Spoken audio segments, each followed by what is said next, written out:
Good afternoon, ladies and gentlemen, and thank you so much for tuning in. Thank you for spending your Sunday with us. We are sorry, we had some major technical difficulties, and so that's why we're starting late. But you know what to do when you get on here. Please share. Make sure that everyone knows exactly what's going on. Make sure they know that you are here, that we are here. Do use your @followers, use your @highlights, and make sure that everyone knows what's going on. Yeah, that's just a little bit delayed. It'll catch up in a sec.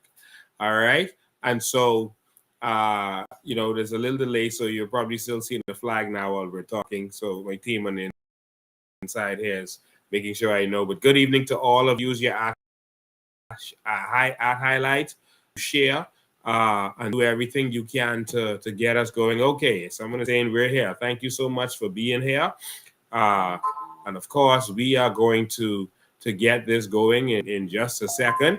This is the year in review, and we've had a very interesting year, and we want to wrap this year up strong.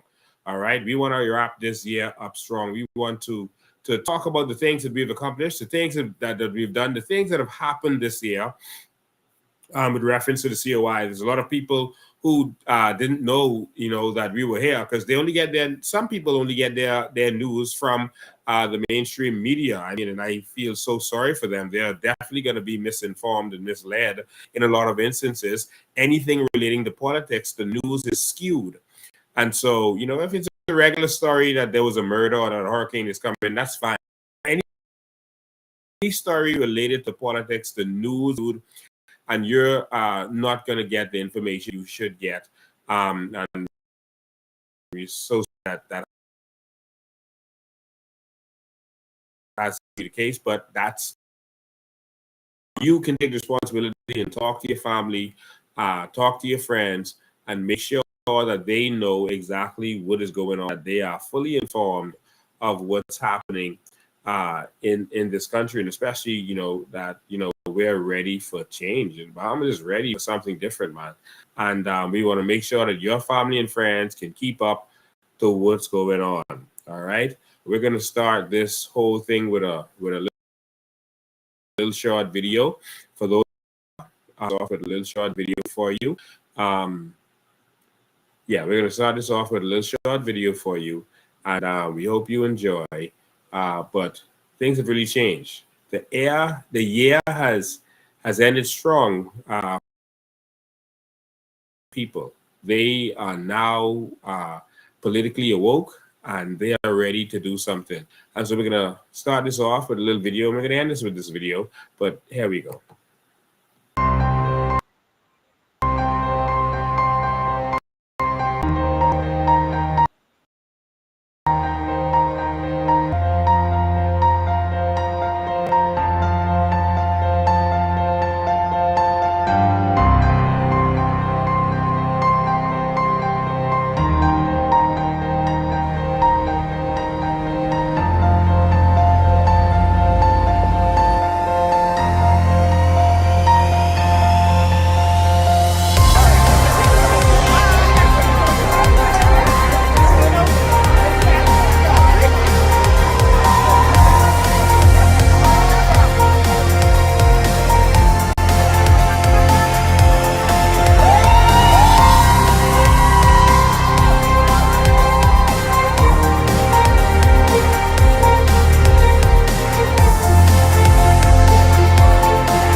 That ain't my words. That's his words. Because he's one of them.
ladies and gentlemen, there you have it. We've had an interesting year, and like we said, the people are ready for change, man. The people are ready for change, and so, of course, it's a battle, and it's time for us to get back in the battle, and it's time for us to do what we have to save this one another nation.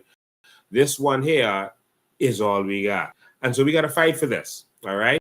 So someone's asking me to play the video again. I'm gonna you me to play it one more time. I'll play it one more time. I think I can do that. All right. Let me play it one more time. Let me play one more time for the Warriors on here. I'm gonna play it one more time, and then we're gonna get started. All right. And so make sure you use your ad shares, etc., etc. We're gonna play it one more time for you, so you can see. A lot of people wondering what the support is, and that video was showing, the F&M call for rally. No one came. Less than 50 people came on that first Wednesday. They called them. The next Wednesday, 0% showed up. That means that they think they are. Be called for all their supporters. They said all roads lead to Ruston Square, and they had less than 50 people show up also. But when the COI calls, the COI people come. And so here's one more time.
Standing before us and mocking us and fighting for them, and he's challenging us, and they're the brave Davis.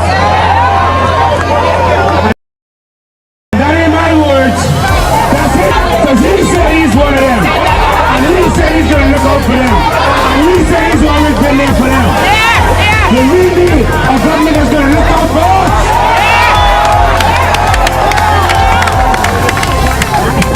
You're tired of the foreigners doing whatever they want to do in our country.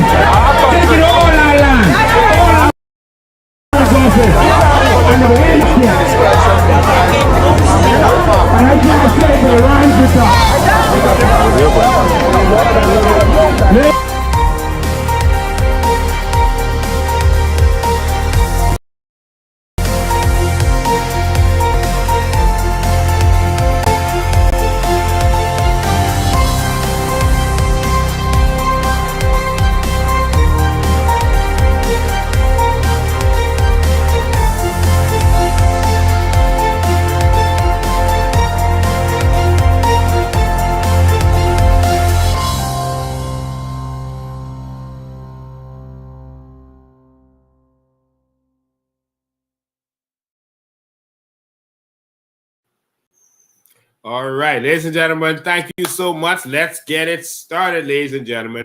It's time for us to talk about the entire year that we've been experiencing, that we've been seeing. A lot of things have happened this year that many of you have forgotten, and we're going to touch on all of that. First of all, I want to say happy holidays to you. This is going to be my last live for the year. But sometimes when I say it's my last live, every year I do that. From 2020, I do that. I say this is my last live. Obviously, I mean for the year. Um, so I'm going to take a break, focus on family, spend some time with kids. I time call all hours. Sometimes people call 1 o'clock in the morning. You expect me that. People call at any hour. People call on your Friday night when you should be relaxing, and I give myself, I sacrifice myself to the game, and people don't have a problem with it. But this special time of year, I have to sacrifice kids. So I hope you respect that for them. Y'all are benefiting from it. I'm really fighting for them to leave a good Bahamas. And so it's them. They're first and foremost why I'm fighting. And so it doesn't make sense me fighting if I'm not with them and spending some time with them and helping to groom them. And so I'm going to spend some time with my kids. And so this is the last live until next year. All right. And so the internet is going to go up and down. It might be down now. I don't know if it is. But the internet is going to be up and down. I'm so sorry about that. I should connect one of these devices just in case it goes down. But to be honest with you, got to tell me if it's up because I don't know if it's up. Yeah, so you'll have to.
Okay, so looks like we're back up now. Okay, I think we're back up now. We're so sorry. It was frozen all the time. Where we are, so you just got to bear with us. I'm in Grand Bahama, by the way, and I'm in the Bahamas where, oh, God, it seems like nothing works. Looks like we're back up now. Okay, so now it's back up. Oh, my God.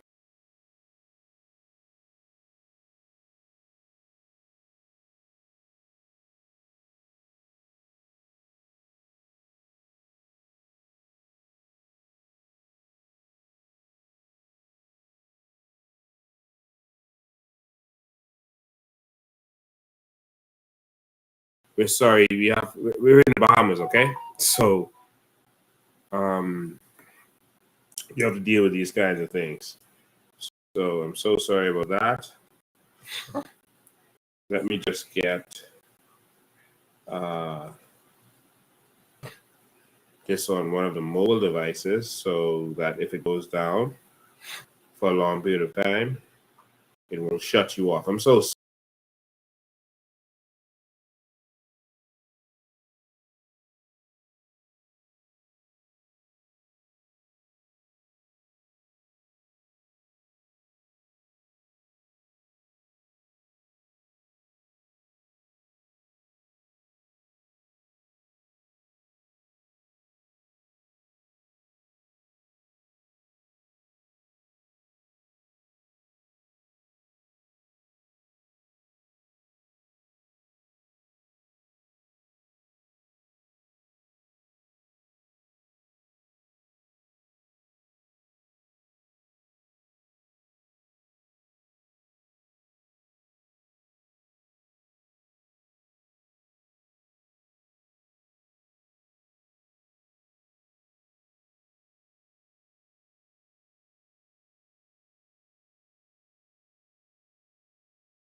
Get that back up.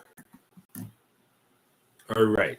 But we should be good. All right. So, ladies and gentlemen, we're going to have an interesting conversation today because we are going back in time. So, everybody get ready to jump in the time machine with me. And so, what we're going to do is because a lot of the information is on our Facebook page, not all of the things we do, we don't publicize 1% of 1% of what we actually do.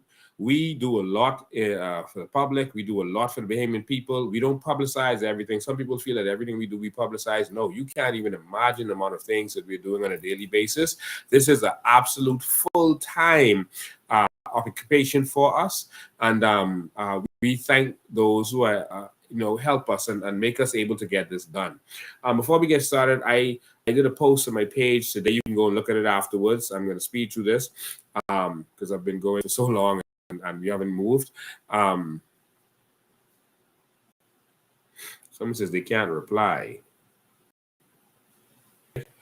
I don't know what's going on. All right. So,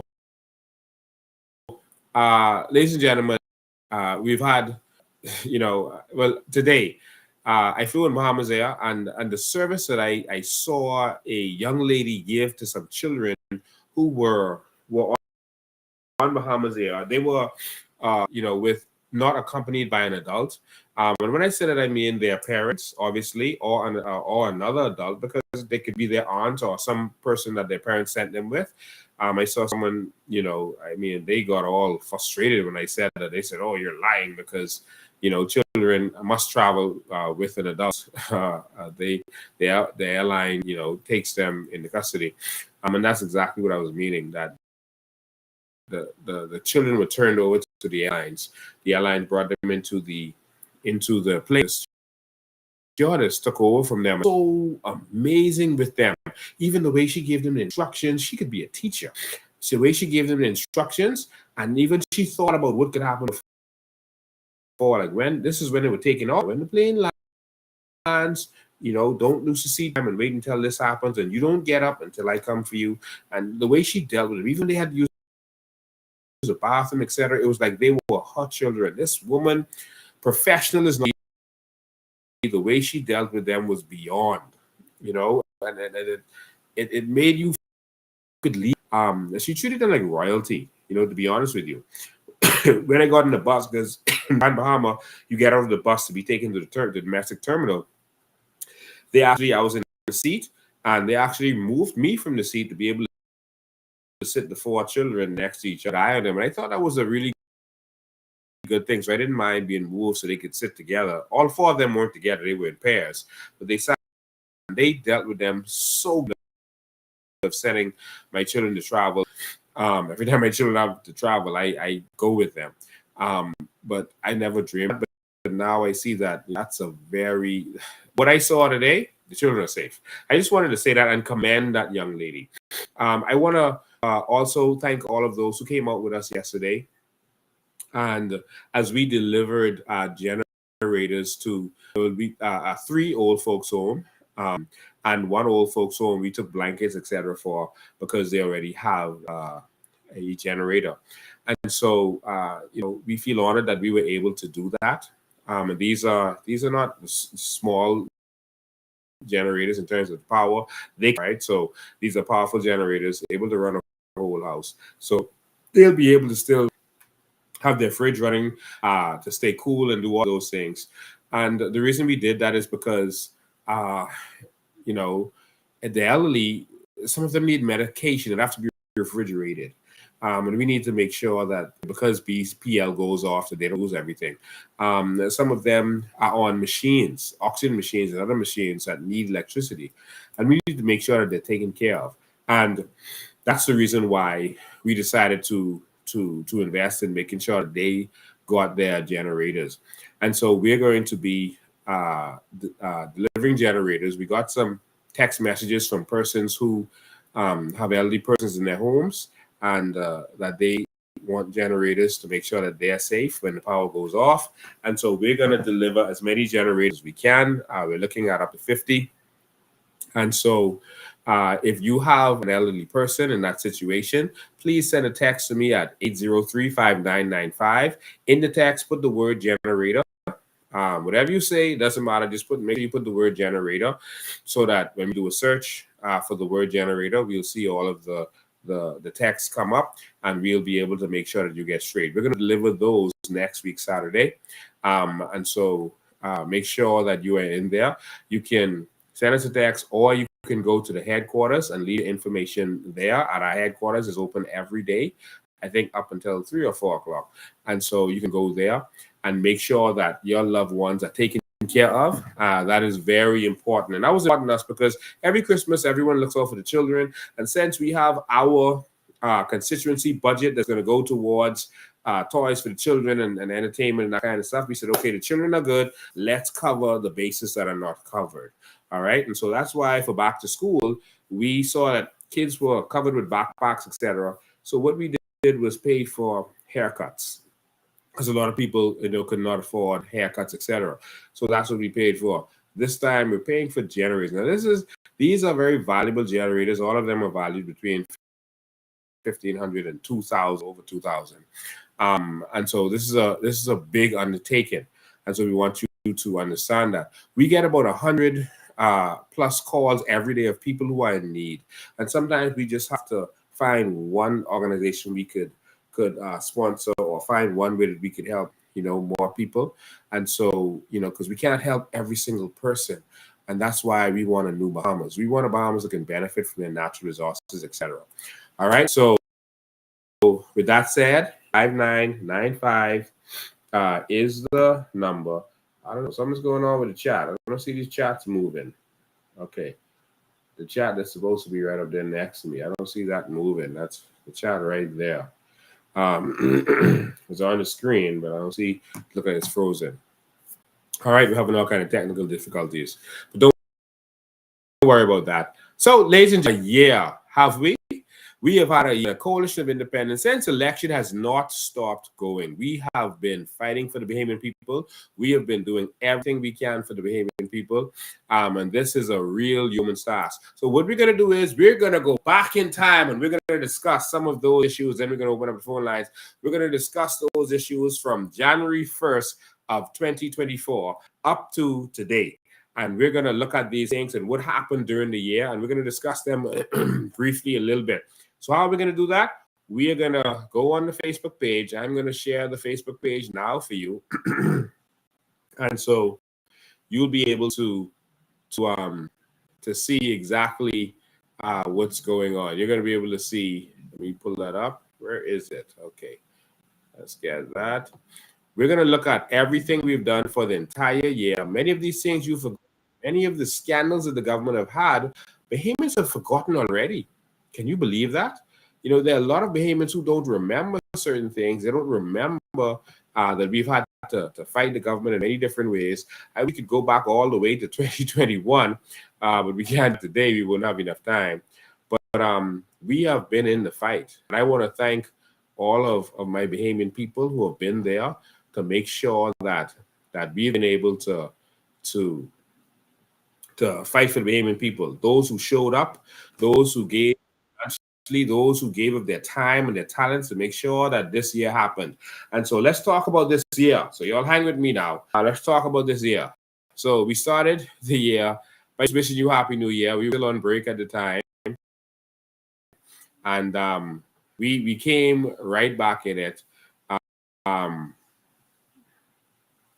So January 4th first post that I put up, I sent a message out there. We were still on break, but we couldn't really take a break because we talked about the crime crisis. Remember, the year started off with murders galore, to the point where America put us on a watch because there were murders galore. Do you remember that? The year started out with a slew of murders, all right? And the government started trying to come out and cover, saying, oh, well, crime is down. The murders is up, but crime is down. And we had to explain to them that it isn't crime that is down. It's the reporting of crime that's down. People stop losing faith in the government. Like, put out a message out there to the Bahamian people to let them know that don't trust what these people are saying. There are house breakings that are happening. People aren't wasting their time going to the police. People were losing trust in the police. People were doing vigilante justice because they couldn't trust anymore. On January 7th, we went down to remember, we talked about credits. and bonds that was going on. So a person who started talking about that there was $11 billion that the government had gotten it. It was in the bank and the government had received it. And so what I did was use real research to go and find out what was going on. And I found the documents because the persons who were talking about it, they weren't producing any documents. They were just saying it and hoping that we just believe them. But I went and found the documents and saw that there was blue bonds for $11.37 billion. And in this slide, and I'm showing you, doing this to show you that there's a treasure trove of information on my Facebook page. And you can always go back as far as you want and see as much as you want, or do a search for certain things. And so on this live, I talked about the 11.3 billion and that the government did not have it. And that whoever was telling the bank that that was not true. But it was there. If they qualified in certain ways, and I showed the things they had to do to qualify, and that they did not qualify yet, and what was really going on. All right. And so I also talked in this live about why they don't want the Freedom of Information Act, Pintard and the gangs, and Life of Key speech that Prime Minister Davis had. And so you can go back and watch that in your spare time. Spend this holiday going back over some of these lives. All right. And so we went on January 9th straight into Abaco. So we weren't wasting any time. So we dropped our holidays and went straight into Abaco and had 2 days and 2 well-attended meetings in Abaco. And I want to thank the people of Abaco for coming out. We went into Abaco to make sure that people knew what was going on in Abaco, because Abaco people were complaining. And so we immediately, because the government was trying to say that shanty towns had gone away,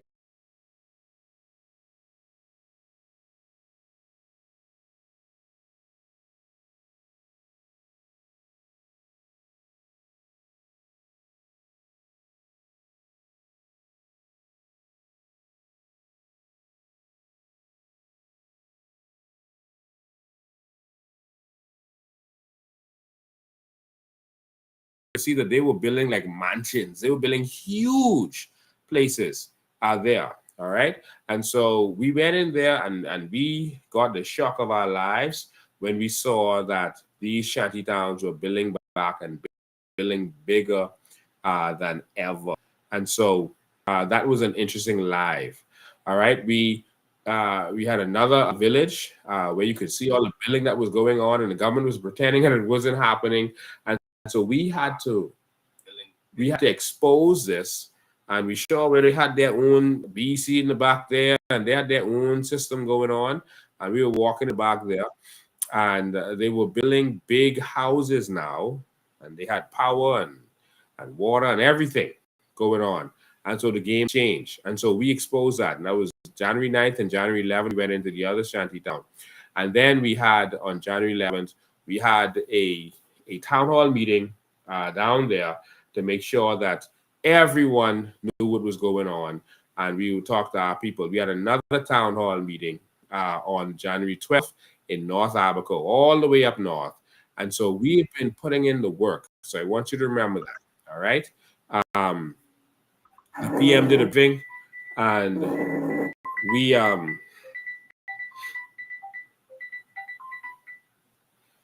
sorry about that. That's my daughter calling me.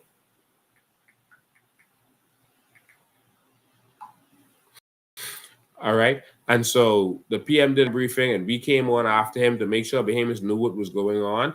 And they actually gave a crime plan. And this crime plan was the most ridiculous thing ever. I want you to remember, this was January 14th. The year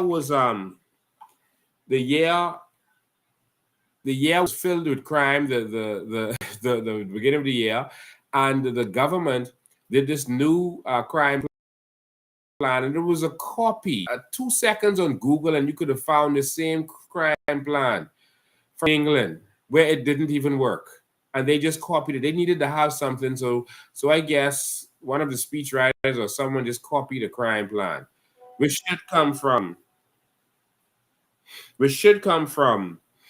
I'm sorry, my daughter is asking me to send her DoorDash. So again, she's more important than all of y'all. So I'm sorry. Just give me a second to do that. I promise you I'm going to multitask. All right. So that's 2 seconds. Yeah. This is how fast it is. You know, in today's world, you can be a parent even overseas. All right, done. All right, Chipotle it is. All right, so I wish we would live in a country that can work. My daughter just called me and asked me for Chipotle, and I was able to literally, and it's going to her door right now.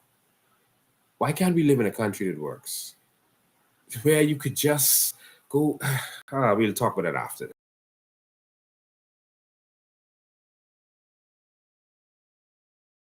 Plan was just a copy, and it was actually ridiculous. And we showed where it was a copy. We read the crime plan, and the government should have been embarrassed. But these guys don't have no shame. They are just into making as much money as they can, so that after the 5 years is over, if they lose, if they win, then it's gravy. They just become more dictatorial. More of dictators, and if they don't, then they just go and spend their money for the next 5 years while their friends are in power. All right, and so we went on Steve McKinney show after that to talk about what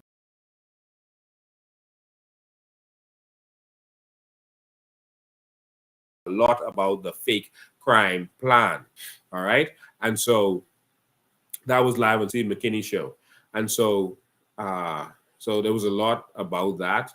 You know, they were blaming parents for crime. All of a sudden, it was the parents' fault.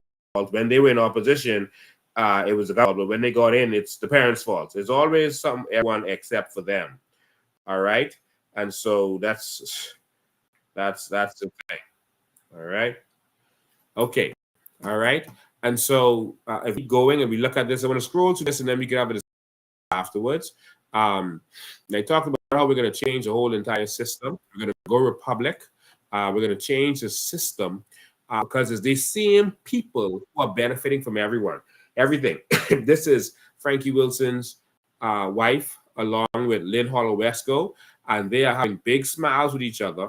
All right. And while you thinking that it's about PLP or FNM or about colors, they have you separated while they working together. All of them are working together. The FNM and the PLP are working together, and their wives, their children are they are godparents, each other's children, and they are business partners, and they are living their best life while keeping you fighting each other and keeps. And so we talked about the system, how we're going to change the system to end all of this. Because we have no intention of bowing to the Queen. All right. And so the government also talked about that all of these killings are retaliatory killings. And so I informed them that if these are retaliatory killings, then you know these are the easiest ones to solve. Because if someone get killed, you would have known who would want them there, and you would know who would take revenge for them. Because you say you know the gangs, you know who they are. And so, and you've met with them. So it's easy to track these criminals and deal with it. But of course, they don't want to do anything. And most of the people who are doing the retaliatory, who are being killed, have ones who are retaliating have ankle bracelets. So you could kill time, like watching a video game. And so we started to show people the murder rates was. And so Miami-Dade County, with 2.6 million people, 1 murder. London with 9.7 million people, 6 murders. This is a January 27. The Bahamas with 395,000 people, 19 murders. Can you believe that?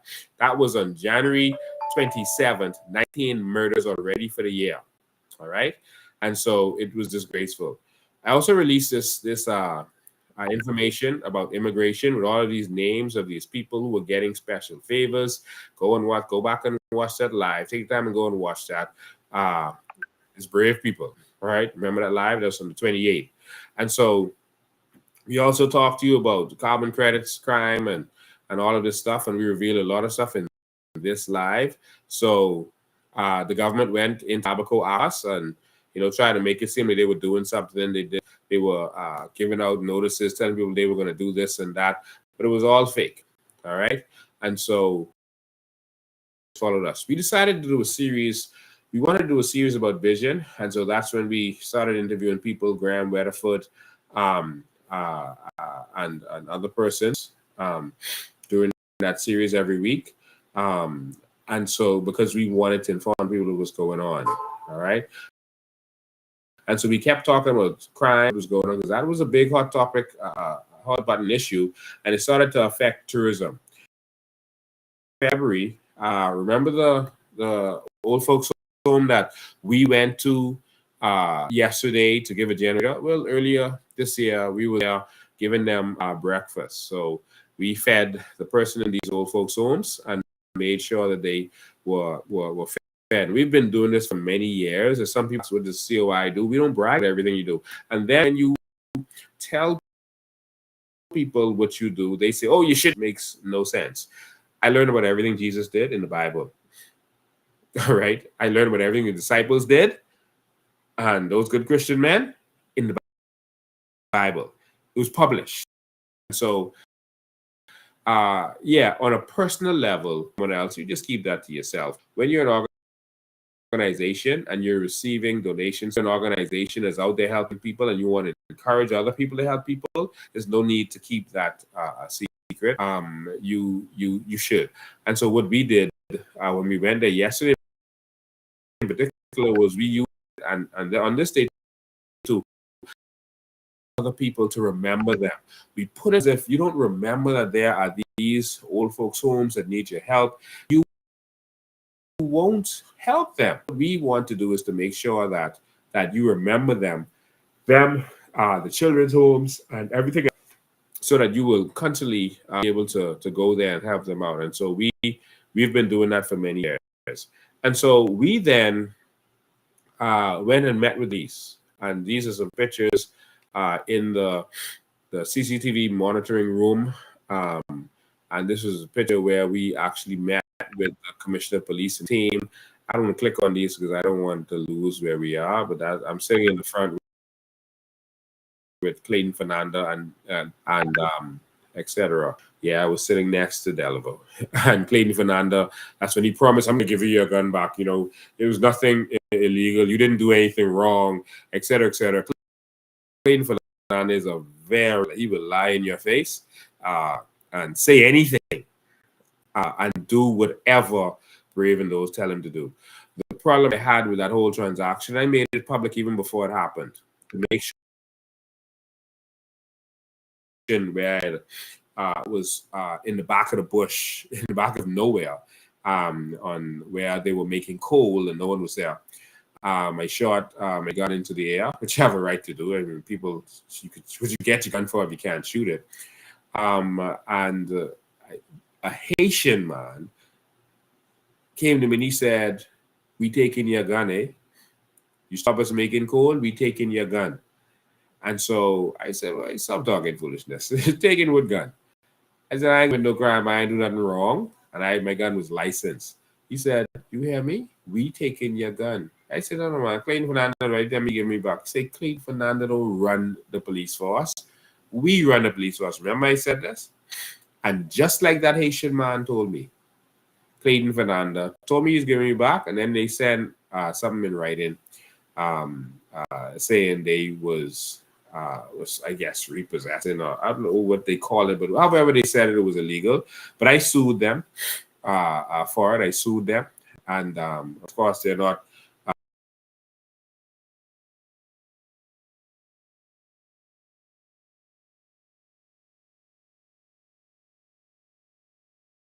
It's like, wow.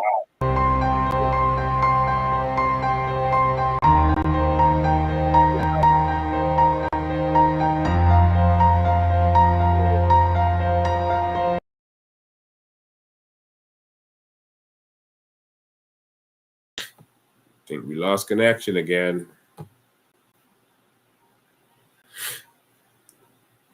Okay, I'm sorry. I think we lost connection.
I am so sorry for all these technical issues. The system is going haywire.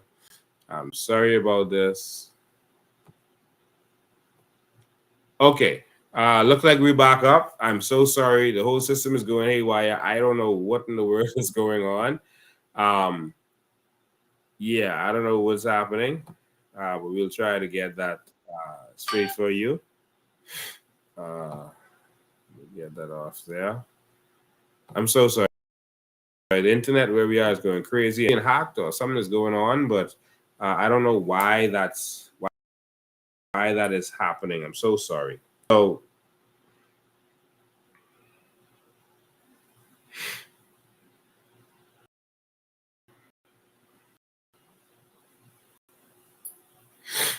okay. All right. Let me just share my screen again.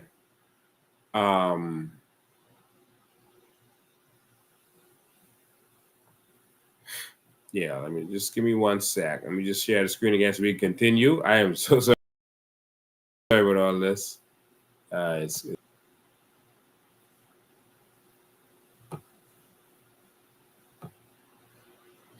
right, so this is where we was. We were talking about the police and the situation, and we went to the police, and the police did what they did.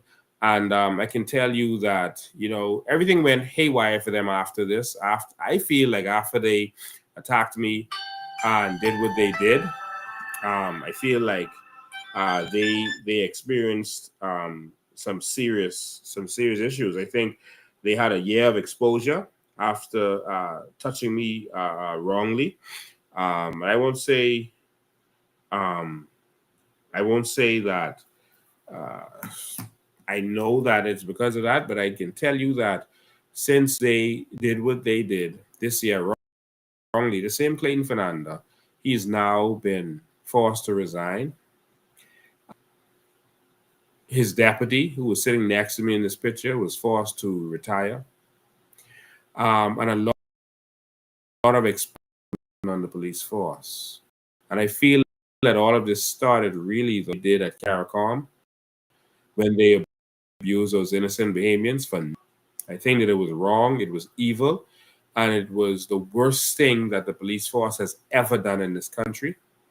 And I don't know how they thought that would go unpunished. And in short order, you can see them unraveling before your very eyes. And they might think that there's not a God and that God is not in full control. But we went to them, we showed them love, even in abusing all of those persons. We didn't even ask them for an apology, even though we sued them. We didn't ask them for an apology. We went to be able to help, to see where we can assist with the crime problems. They asked us for certain assistance. I have certain expertise that they asked me for. And I told them that I was force with what I am good at. And they were glad for that. But even after that, Clayton Fernanda continued to stab us in the back at every opportunity and to abuse the Bahamian people at every opportunity. And I think that it's the chickens coming home to roost.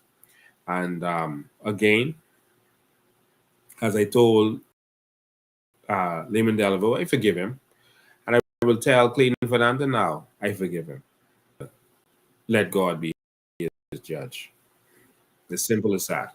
But we went to the police force and we volunteered our expertise to them. And they didn't take it. And so we continued our vision series, and that was not Doctor, but Joe Darvel, who we spoke to. We continued the vision series. Just wanted to go through this, and then we'll have a discussion about this year and what you think, and then a discussion about the year to come. All right.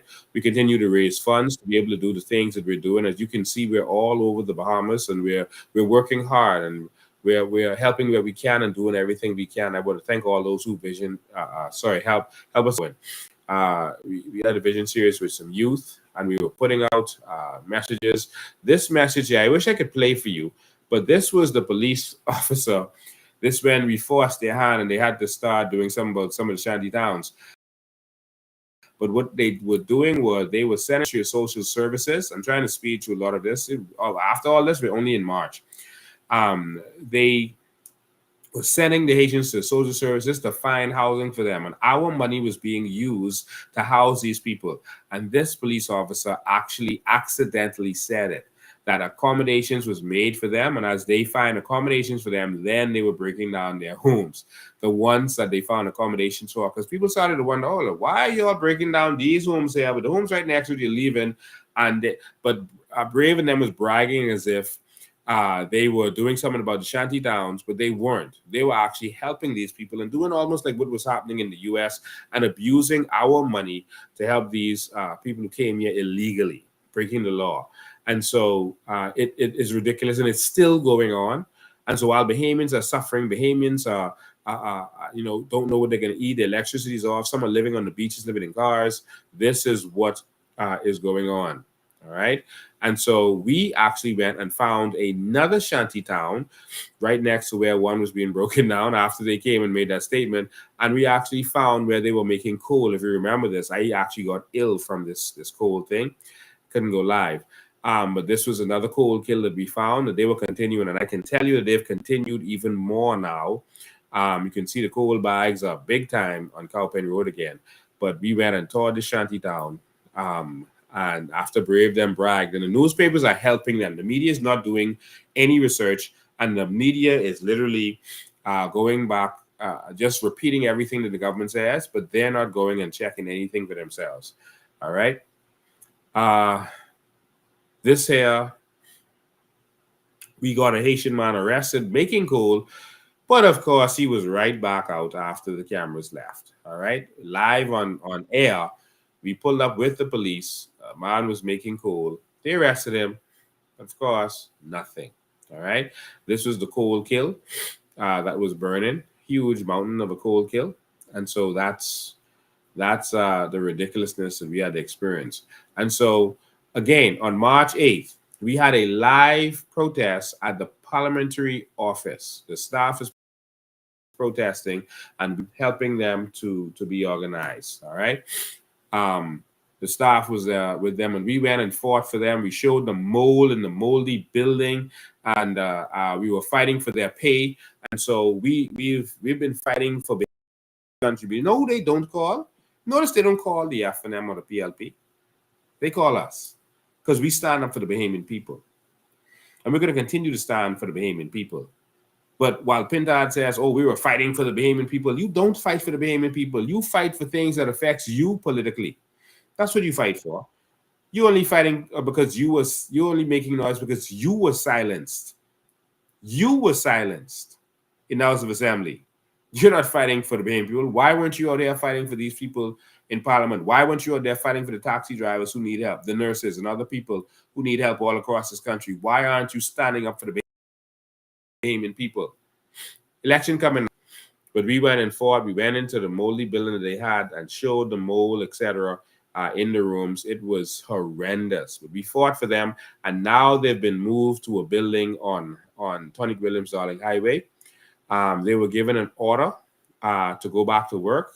This was the order that they were given by Arthur Taylor, who was also in that building. And he was instructed to do so. All right. And so then again, I just want to go see the amount of things that we've been doing. All right. This was when I had to cancel my live because of exposure to the cold and that situation. Exposing this is dangerous what we do. We also announced a car raffle. And so we raffled a Chevy Equinox, 2021 Chevy Equinox, while the F&M raffled the little Japanese cars that no one even know the name of. It probably cost about $3,000. That's what they raffled. But we raffled a SUV, 2021 Chevy Equinox SUV. And so it was something to see. All right. Next, we talk about NIB, and we broke down the scandal of NIB, going through their documents line by line, showing why NIB is broke, because this is after they were raising NIB, and we showed how NIB was being used to rob this country, that they were stealing from NIB to fund their companies, that NIB was investing their biggest investment of 20-something million dollars. I think it was $26 million in the Commonwealth Brewery, a liquor company. And NIB is supposed to be about health. And they took it and pumped it into their company. NIB money, so they were taking our money, buying oil and selling it to us, selling to BPL to sell it to us. It was ridiculous, the scandal that we shown. Go back and watch that live if you're just starting to follow us. A lot of information is there. And then we announced our convention. Yeah, we are not operating like a third party. We are operating on a serious level. We were the first to have a convention. While the PLP and FDM were afraid to have a convention, we were the first to announce our convention. And of course, the PLP came running trying to copy us. But we announced our convention and we decided to have a convention. We held back on it because the election came up, and then we held a convention after that. And the convention was a smashing success. Our voting process was smooth. Everything was electronic. We literally had electronic voting. So immediately, our people literally took 30 seconds to vote. They voted, and immediately we knew how much everyone got, how much votes they got, and who won. When there was a tie, we were able to immediately recalibrate and have a revote, because we had an instance where there was a tie. Voted until the tie was broken. And so, ladies and gentlemen, we showed them how this can be done, and they call us a third party, and we did this digitally. While they count their ballots and their papers and all this kind of stuff, we did it safely, securely, digitally, and we showed them what the new Bahamas could be like. All of a sudden, the government announced that we're going to make money from carbon credits, and so they legitimized everything that we've been saying all this time. It became legitimate to everyone. BPL, there was massive fraud on the Bahamian people. They were going to try to steal. We announced this long before it was announced to the public. We let the people know, based on our investigations, what they were going to try to do, that they were going to try to sell off the generation capacity. They were going to try to what they're going to try to do to BPL. Long before it happened, we announced it, and months later, it came to fruition. We also told you that they're going to go solar, and then they're gonna give it to Frankie Wilson and them, so that they're not going to be making more money off of us by selling us what they get for free, which is the sun. All right, and so that was an interesting live. We also showed here where the government was working with someone who was charged as a racist in a building that was for elderly. It was set aside for the elderly. And I had partnered with getting that building off the ground. They had come with some phony documents, and all of the police who were sent there, when they looked at the documents, they were like, "Oh, no, this isn't the building. This is the wrong documents. This is the wrong documents. This document is phony."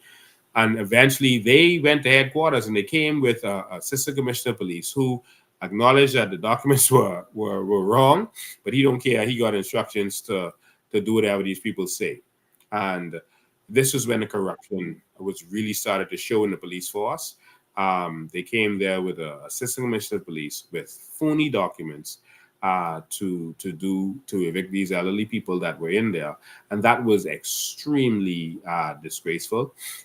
Extremely disgraceful, and started to show the corruption of the police force, where it seemed like once you pay a couple dollars, man, they do whatever you want to do, because that's them.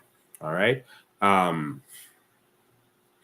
We also supported the BPU, the BBU, BC union and the staff because of what they were going through. And then we found out about the scandal about the $200,000 vehicle. Remember the $200,000 vehicle that he bought? I actually showed you where they could get actual SUVs that all world leaders drive around in. And I showed the pricing of these SUVs. If you look here, I mean, you get these SUVs in the States, you could bring them in duty free.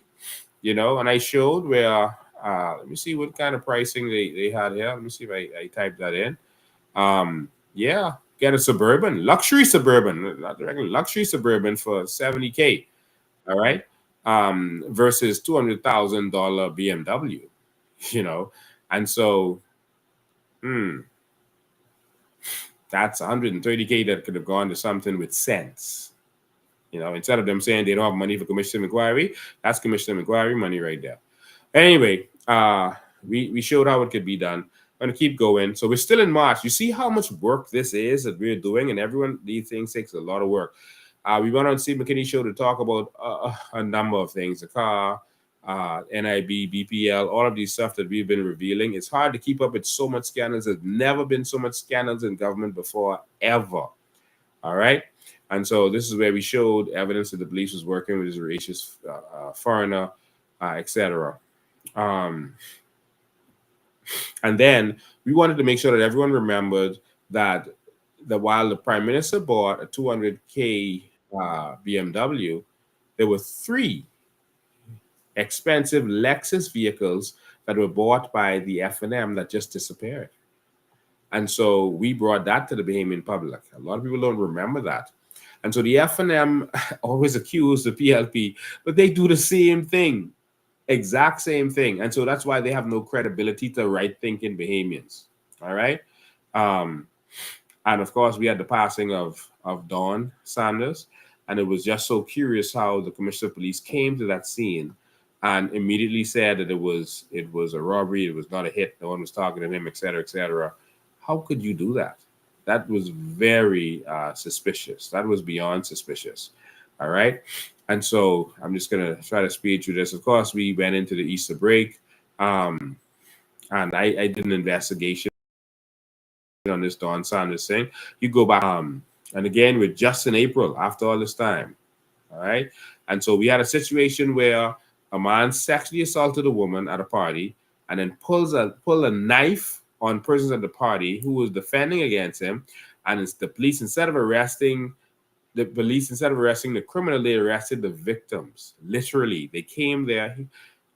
He went, grabbed police, brought some police, and they arrested the victims, all right, of this man. And so he was caught on recording, asking the victims to pay him off, or his CDU people is going to jail them. And I had to get involved. You know, the politicians are afraid, the actors are afraid, he was kind of stuff.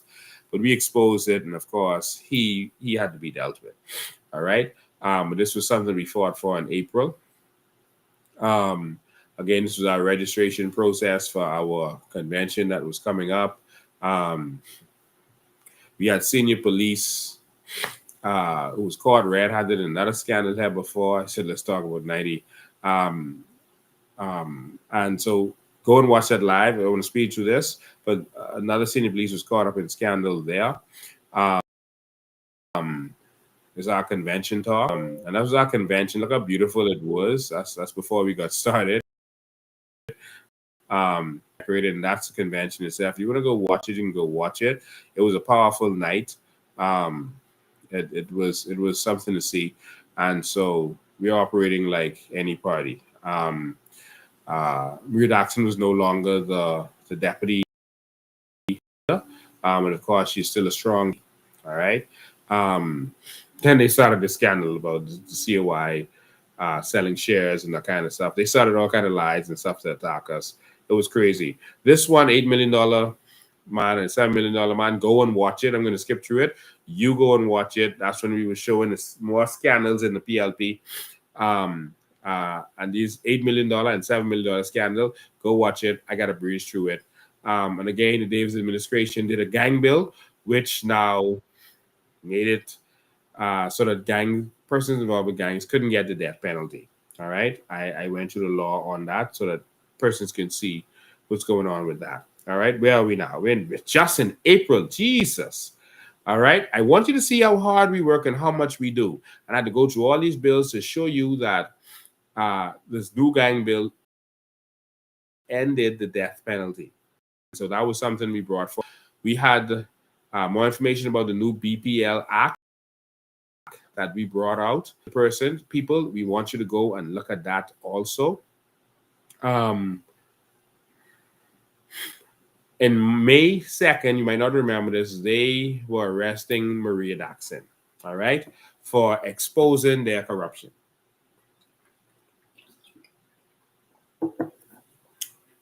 This is going to be the second time since Maria was a member of the COI alone that they were trying to silence her. And of course, there was nothing they could do. In the end, we made sure that everything was public. This, you would remember, was a scandal where it was Team Haiti, Bahamas, All Star. They had our flag there, and they put the word Haiti first, not even Bahamas, Haiti. The Haiti, Bahamas, All Star. That was scandalous. And of course, anything happens under this government. All right. And so we did a whole live on that. Um, we rescued Maria and got out. Um, then we talked about a boy who was raped at a PYL convention during visiting a PYL convention in the hotel. And it seemed like they were covering it up. And we went and fought. Um, um, and Fred Mitchell even threatened us and all this kind of nonsense. We didn't care. And so we fought for him. So that was another person we fought for this year. And again, only the ones that are necessary to go public goes public. We fight for a lot of people. We lost Loftus Roca also this year. I'm sorry, I'm trying to speak through this. The Coral Harbor fires, we went to investigate them. And we saw where there was a lot of cutting down for coal going on in that area. And maybe it was them doing the burning, etc. We found a national insurance card. All right, we turned it over to the police. But those fires seem very suspicious. All right. Suspected coal makers. So we did that. And we also, when was this? In May, we donated money to the crisis, not the crisis, to the Great Commission. We made donation to the Great Commission because we believe in the workers. They're feeding a lot of people. It's not that they support us or don't support us. We just believe in the work that they are doing. All right. And so that's why we are supportive of what's happening there. All right. So let's keep going. All right. Let's keep going. So thank you all for staying with me through all of these technical difficulties and all this kind of stuff.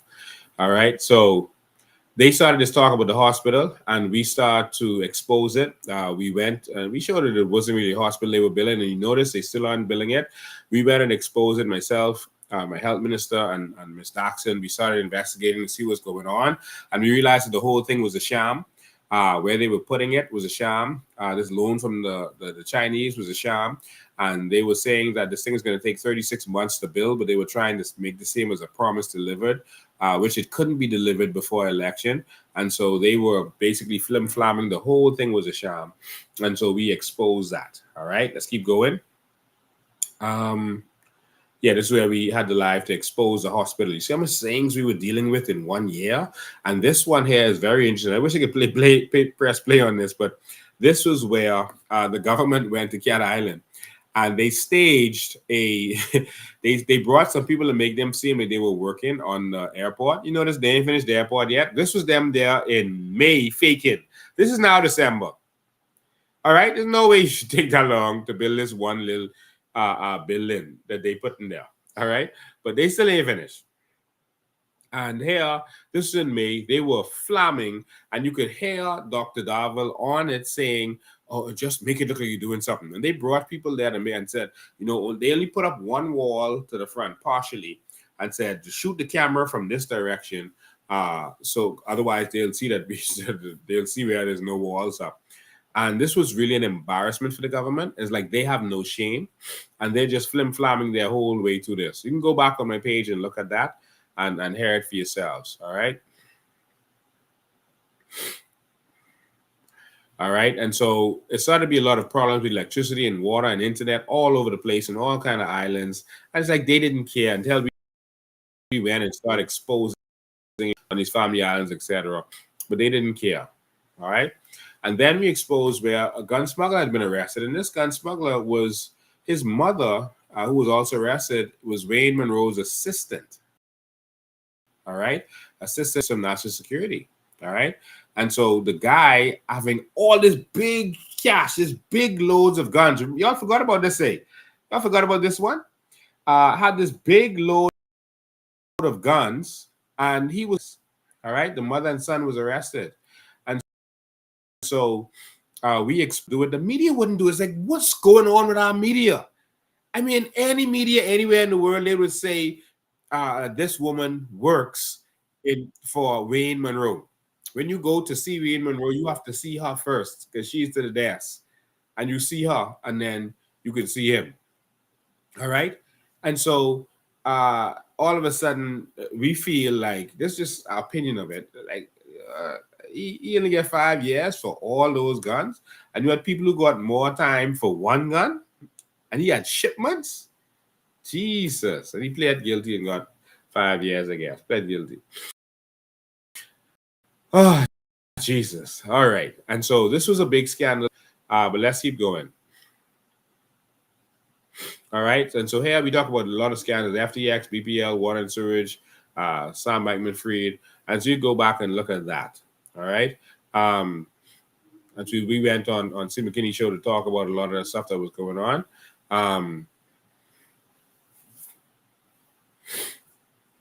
And we also talked about, remember this other scandal with Simon Wilson? Simon Wilson had literally assaulted and battered and threatened, in our opinion, a reporter who was questioning him, and he had been caught in a blatant lie. And the reporter stood up and told him that's not true. And he went and assaulted the reporter, and then he came and told him to meet him outside. And maybe this is why reporters are afraid to really question them, or afraid to do any deep digging, because that's a government official threatening a reporter. I mean, in any other country, he would have been asked to resign. He would have been removed immediately, but not in the Commonwealth of Nadia. All right. It's sickening. All right. So here we started to talk about, Michael Pintard and his connection to Brian Simonet and what's really going on in this country. And he's a puppet of Brian Simonet. And so it was important for the Bahamian people to know. Brian Simonet had come out and endorsed him. He'd never endorsed anyone before. And we made sure the Bahamian people knew that this was just a puppet.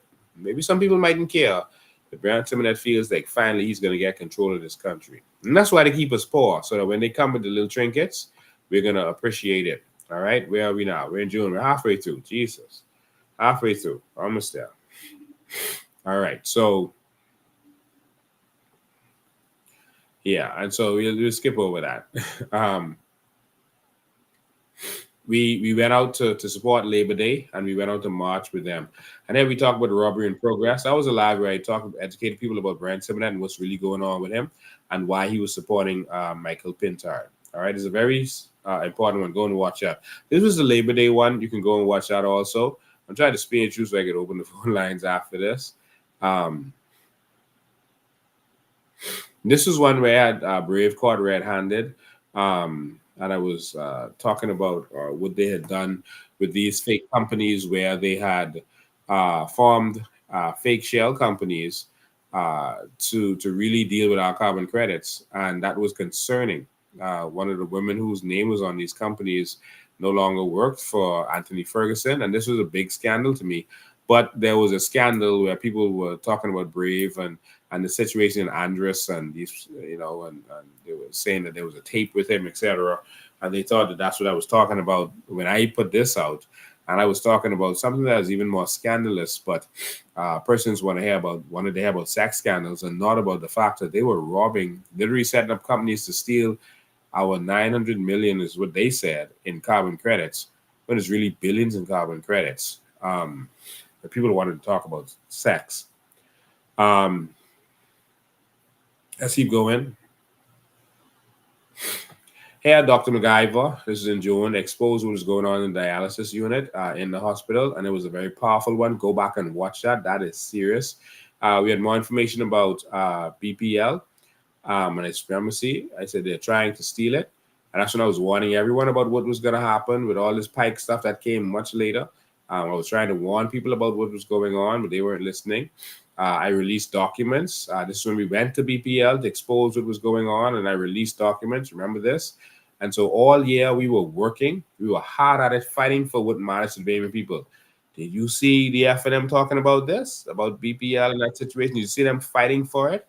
You see them holding the government to task? Uh, the government basically selling off BPL and no judicial review from the opposition or anything. All right, why? And so it was Father's Day, and so I went to the hospital site to show you exactly what's going on that swamp land that they should not even be developing on, and that a part of that land was contaminated, and they were going to build a hospital land. We went to Parliament to do a press conference about the BPL deal, and guess what? Michael Pintard was not there.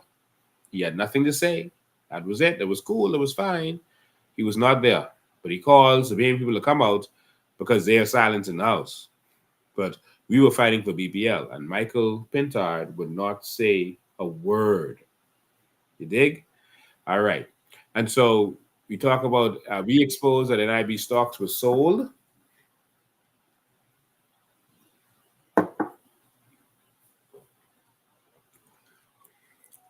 Millions and millions, tens of millions in NIB stock was sold. And we don't know who was sold to.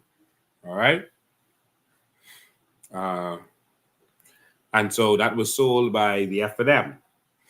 And so we were asking Michael Pintard about that. Of course, he won't open his mouth. He won't say a thing. He can't say anything. All right. Did Brenson and the Hollow West Coast benefit? Nothing from the FNM, which is a very corrupt party.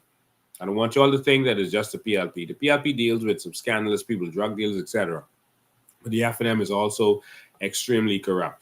And so I brought a financial expert who, I mean, a very respected expert on my live to talk about the selling of this, what's going on in NIB and the selling of those UX stocks. Someone who worked for Merrill Lynch and is an actual trainer at the University of Central Florida and has worked for many banks, etc.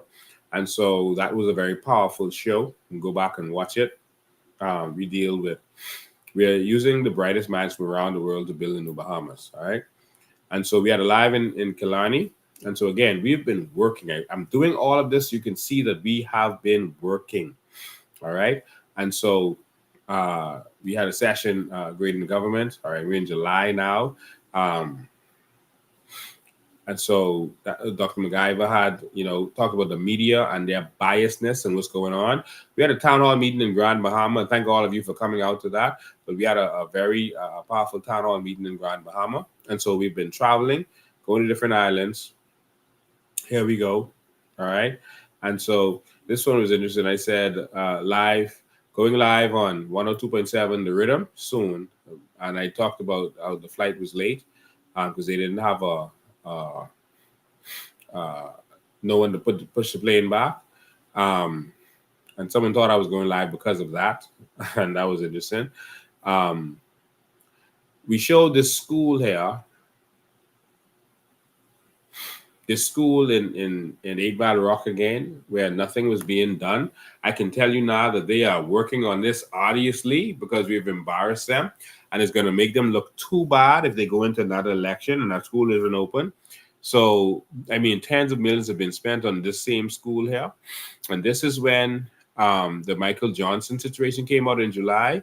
And we talked about that there. And the fact that he should have been arrested, not placed on suspension. He should have been arrested and questioned. And we went in the 8 Mile Rock West End. We showed where, the police station was still there, even though they promised to break it down and rebuild it. They came after this and broke it down, but still haven't rebuilt it to this day. All right. And so we had a town hall meeting in Grand Bahama, was well attended. Thank all of you for attending it. And we talked about the Bahamas being a failed state and how, everything all over the country was going haywire. All right. You can go back and look at it for yourself. Around here, that's when the whistleblower in Miami had been shot. Sylvans had been shot, and a lot of stuff started to open up. All right. And we saw all this happening before our eyes, but there's still people who think that we should vote for PLP or FSN. All right. I'm going to keep moving. We had a big event in Carmichael. We had a big fair in Carmichael.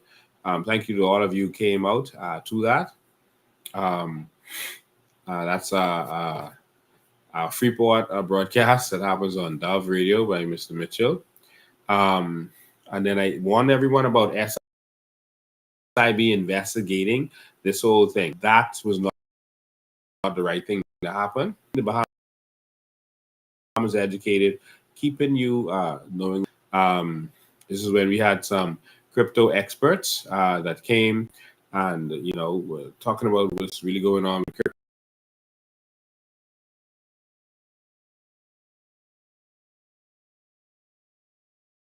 Over $100,000.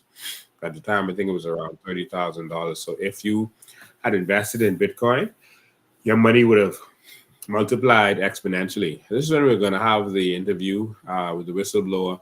He decided not to come on for whatever reason, and we kept going.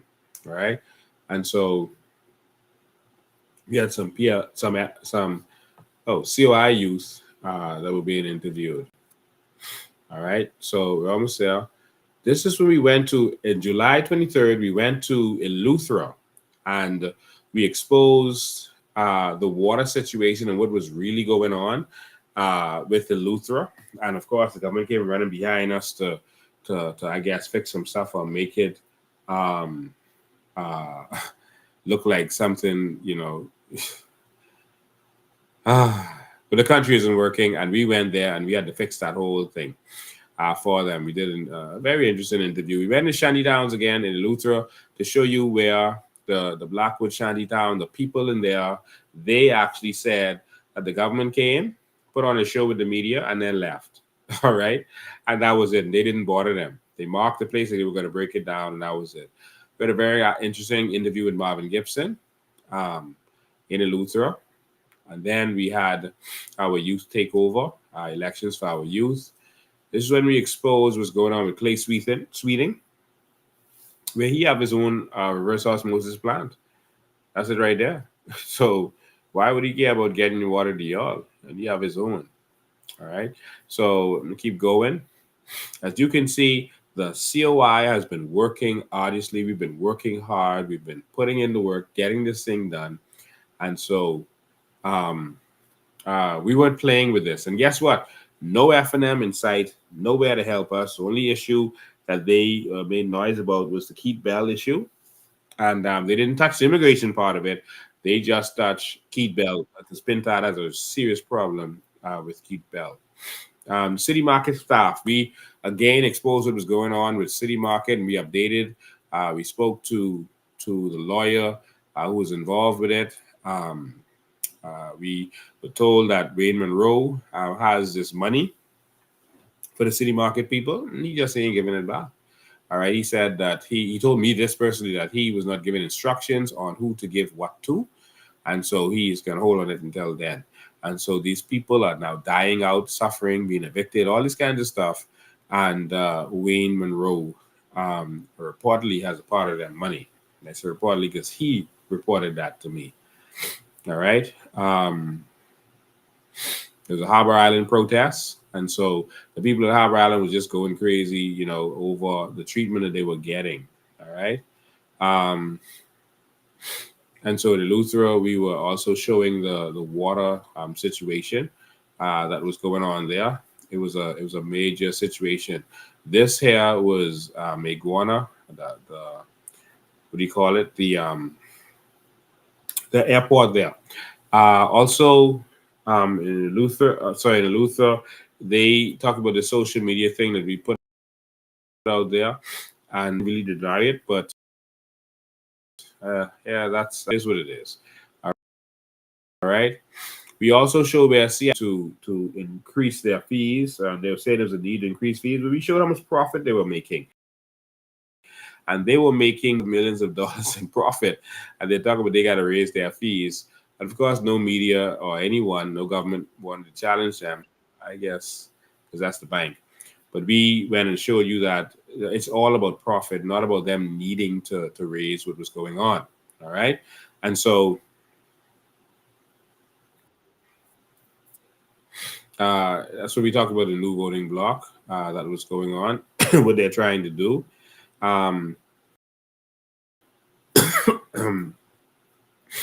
And so that's taking the crowd in singing in Grand Bahama at the Bishop's Church. Here, the government had said that they were bringing in a crime agency.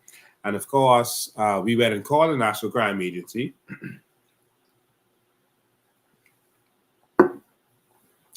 And the National Crime Agency didn't know what the government was talking about. And then they came back and said, oh, it's the FBI. We're going to work with the FBI. As far as I know, the FBI didn't know what they were talking about. And so that was more flim-flamming about this whole thing. Now, remember, the government said by the end of the year, they got 15 more days in this year. Remember, I don't want you to forget. They said they would have the results on the Michael Johnson investigation by the end of the year. It's the 15th of December. All right? So time is closing by. And by the end of the year is when it was statute bar. And so they won't be able to do anything with him. So why would you go right up to the statute bar if you don't plan to just let him go? Because how you go arrest him after that? We're getting shamed. All right? And so Mario Bannister was arrested. Another government official, more scandal, was arrested with reference to this murder situation, conspiracy. And this was another school building that was taking years, over a decade to build, and nothing happened. It's Low Sound Primary School. This is our trip to Andros, all right? So we were going everywhere. We're working hard to get this done. It's our back to school that we did to make sure that kids could get their hair cut. This is where we revealed that the UK, the situation with the UK and our lying police force. Here, this is when they had a flood in Pinewood, and they were using these unhygienic pump trucks to pump the water. Thank you, appreciate it. They had me coughing, so they brought me something to drink. Thank you, man. Appreciate it. So these non-hygienic pumps they're using, I think this is so silly for the government to be thinking that this is a solution when they could just take $10 million and solve the flooding problem in Pinewood. But anyway, I'm going to be the one to solve it. We're going to fix that immediately. That's a fight I've had all my life, from having to walk in that in primary school to now. All right, we're going to fix that. But it's very unhygienic to use these pumps. You're putting that same dirty hoses in the water, and the water was splashing into people's houses. Now, some people said the justification was that some people what do you call it? Cesspits, and the cesspit overflows. Pinewood has a sewer system. Okay? Pinewood has a sewer system. And so that's a moot point. Not that no one has septic tanks there, but Pinewood is mostly sewer. All right, let's keep going.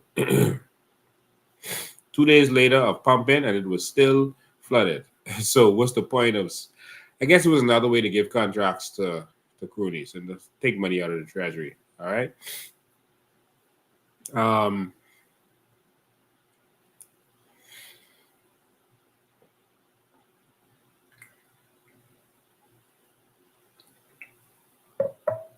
Excuse me. This is where Michael Pintard went to Eleuthera with a bunch of bottled waters. Brent Simonet and the Grandmama Port Authority went to send Pintard to Eleuthera with a bunch of bottled water. Now, people don't have water to bathe, wash their dishes, wash their clothes. They send them with bottled water, cases of bottled water. That just shows how out of touch the actor is. He just wanted to stage a show to be able to fake people out again. And that's all he does. It's just a bunch of fake stuff. It's it's ridiculous. It's almost comical that they having them actually believe. It's kind of like, let me leave Kamala alone. But I don't know. She thought that bringing on persons to some whatever the stallion woman name to twerk and twerking with her on the stage was going to get you votes. I don't understand that. But another important point I want everyone in Freeport to understand, Freeport where I am right now, the Grand Bahama Port Authority came and admitted that they're giving money to Pintard. They say they give money to both parties, but they're giving money to Pintard. So they are telling you that they are paying off Pintard. They're making him a puppet of them. And so if they have been the problem, if they have been your problem, you're not going to get a fix. Whatever problem you've been having with the Port Authority is going to even be worse now because they would, if Pintard were to win, they would control the Prime Minister for the first time. Fully controlled. You understand? You understand how serious that is? They came forward and said, we giving Pintard money. He's going to be our puppet. Think about that. And so whatever problem has persisted will get worse now. Because they don't have a government to keep them in check. Because he can't keep them in check. They can do whatever they want. They can do whatever they like. Think about that. All right. So let me keep going. We announced our candidates launch. There's going to be on September 15th. So now we're up to September. We're almost there. I know I've been going long, but I wanted you to see how much work we put in.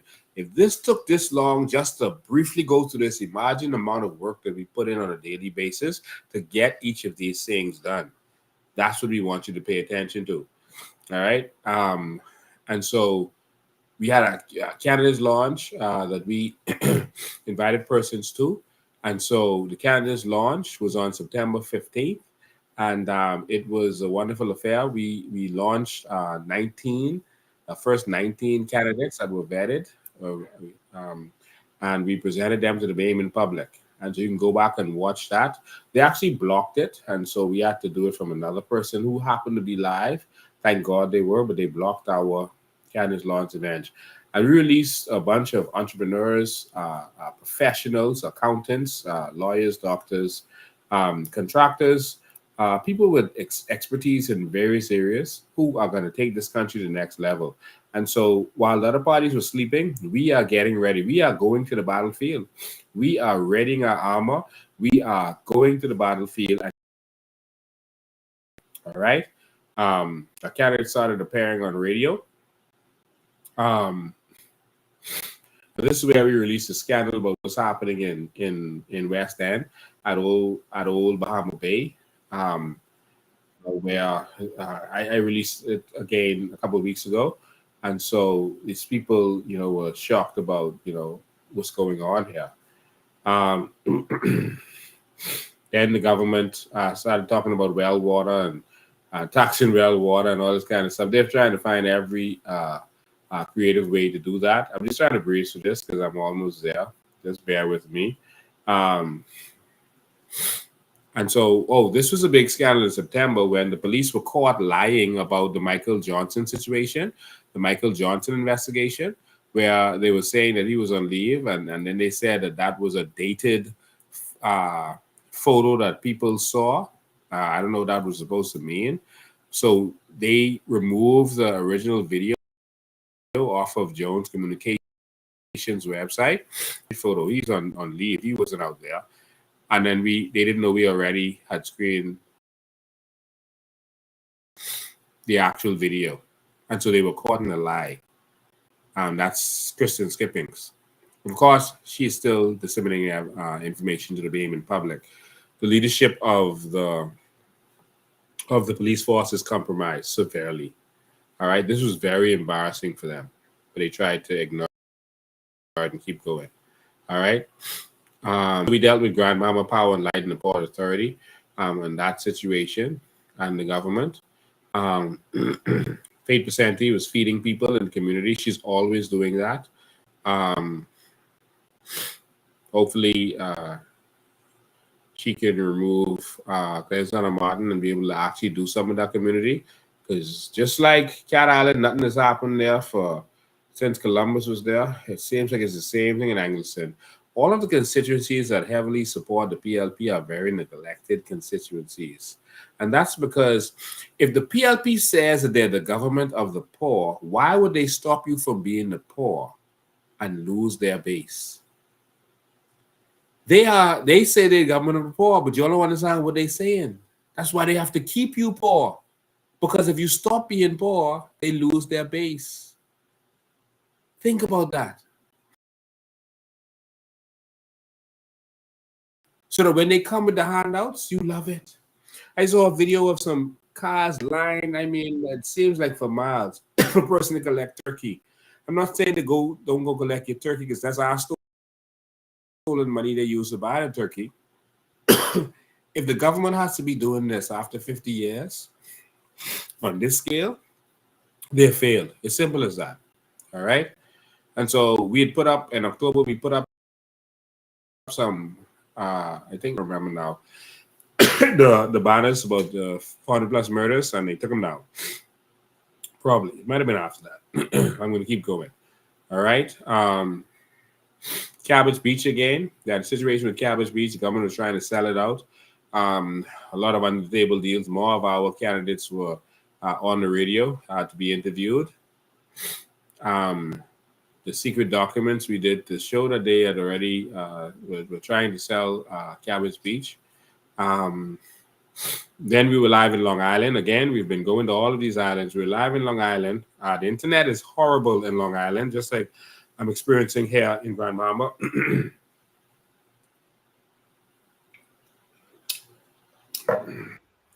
All right. And so we couldn't go live at different areas, but we had a powerful live then. We brought some of the locals on with us. Long Island is in serious situation. Then we had our chairman on TMI being interviewed. And so our candidates were being interviewed. All right. And so that again was the Long Island interview. And so we talk about some of the scandals of this operation, Bahama, etc. This here is when we exposed the officer who was accused of rape. It almost seemed like they wanted to cover it up, but we had to go out there and make sure that it was exposed, and the officer was eventually arrested, put before the courts. A senior officer was accused of raping a minister of the gospel who preaches on the stage, who preaches on the pulpit every week. Basically, or not every week, but preaches on the pulpit. And so many cases started to come up with senior police officers. And again, it's like the police force started to crumble. And I want to say this again. There were some good, decent Christian people who the police abused on Cabbage Beach, not Cabbage Beach, on Goodman's Bay Beach for no reason during the CARICOM situation. And ever since then, it's like the government started to crumble. I want you to remember carefully. It's like the government started to fall apart immediately.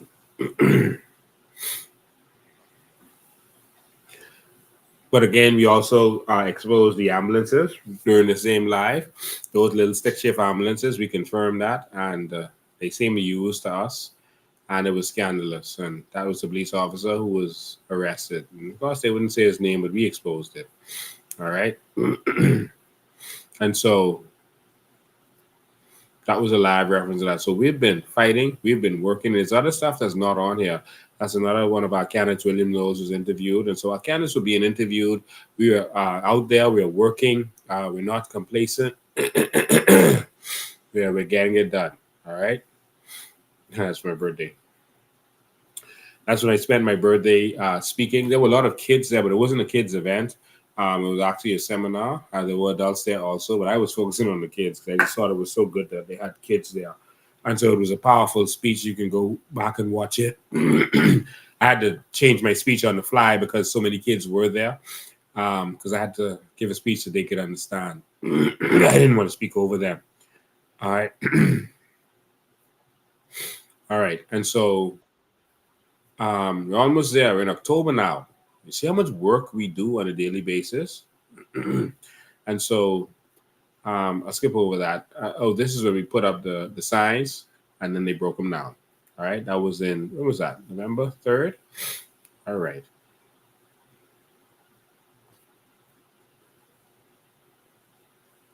Yeah, that was November 3rd. All right, I'm going to keep going. The police who was, it's November, last month, the police in the Jobeth Colby knockdown situation is when we exposed that he was arrested, and that he was in hospital because he, in critical condition, because he tried to hang himself. And that's when we exposed that he was arrested for drugs. They said they found drugs in his car. Suspicious. Taxi drivers called for me, and I went out there to fight for them and helped again. Um, then we had an Abaco candidates launch in November. Year in review. There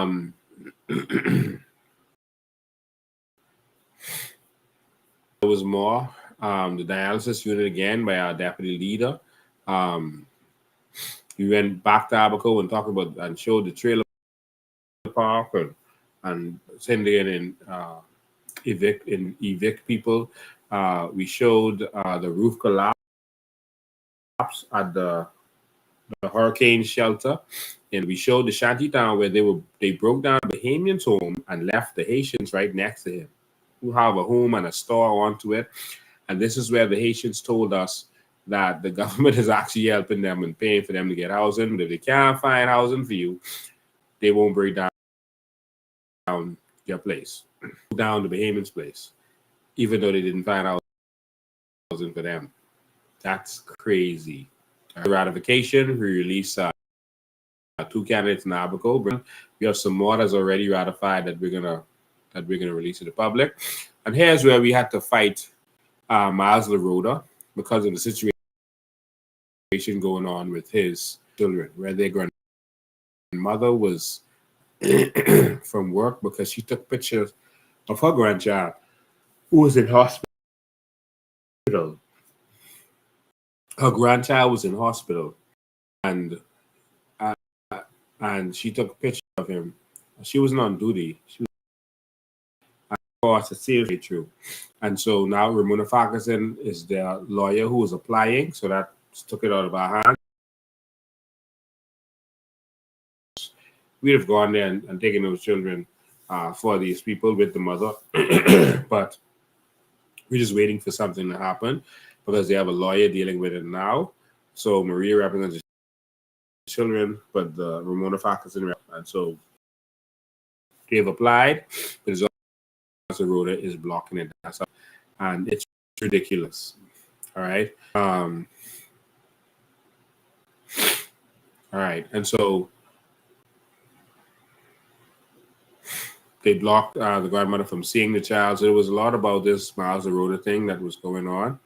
I had a speech at the Kiwanis. Go and watch that speech. It was a very interesting speech. And then we had we call it a motorcade, but it was what should we call it? It was a walkabout. We had a drive-about, drive-a-thon, where we really touched the Tall Pines area. All right. And then we talked about this LGBT PLP agenda. I think y'all remember what that was about. I'll skip over this because I want to get to the phones. And then we recently had a meet and greet in West Grand Bahama. So thank you to all of you who've been coming out. That's our Shadow Minister of Finance who talked about some things. And then we were back on ZNS being interviewed, and this was on the rundown with Clint Watson, and it was a very interesting interview. So go back and watch it. And we were delighted to be able to be there and educate the Bahamian public. We were then on Dove in Grand Bahama. We had a post where I talked about Bahamas Air, and this really went viral. I mean, I think probably about 200,000 people saw that. I was complimenting them on being early. So I guess that means a lot to a lot of people. So this was our packed house, West Grand Bahama town hall meet and greet. It was something to see. All right. And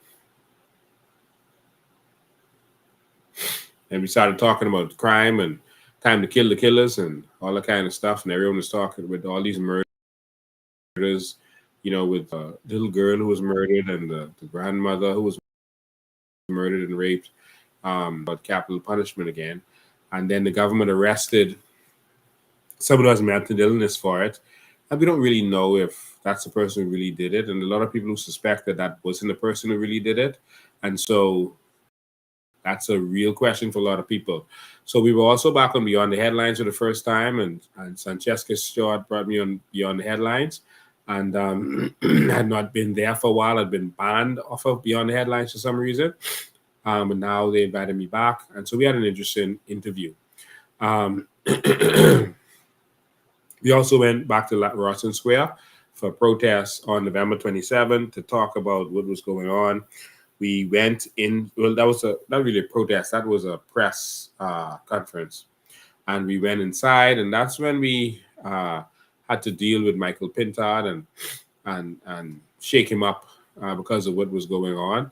And that's this live here that's called PM Lies, because he just said some stuff and suspended the house. And on this one is when I addressed Michael Pintard that went viral.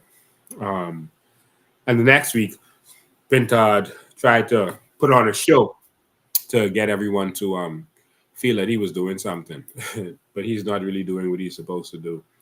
All right. And then we had some visits after that.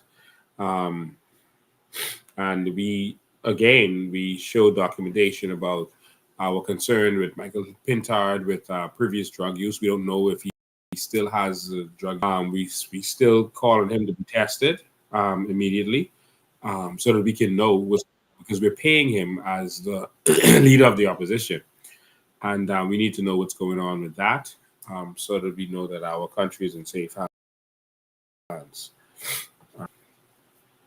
And Clayton Fernanda, of course, by the end of the year, was fired. All right. Not literally, he resigned, and he was gone. And then there was a new commissioner of police, and we know the story behind that. And then there was the throwing out of the mace. We exposed how it was all a setup by the FNM. And we can, when I open the phone lines today, and that brings us down to I was on Beyond again. I was actually banned from that show for no reason at all. And it's recent time. And so this takes us to the generators that we provided for the old folks home. And we want to remind you again, if you have an elderly person in the Pinewood Gardens area, send us a WhatsApp. In the WhatsApp, put generators and get it to us. Just send the WhatsApp and we'll next Saturday bring them out to you. And this was the young lady who I saw giving some excellent service. I didn't even get her name. That's why her name isn't in the post. Someone said, Tiger, I don't know her name. I see people calling her Bree.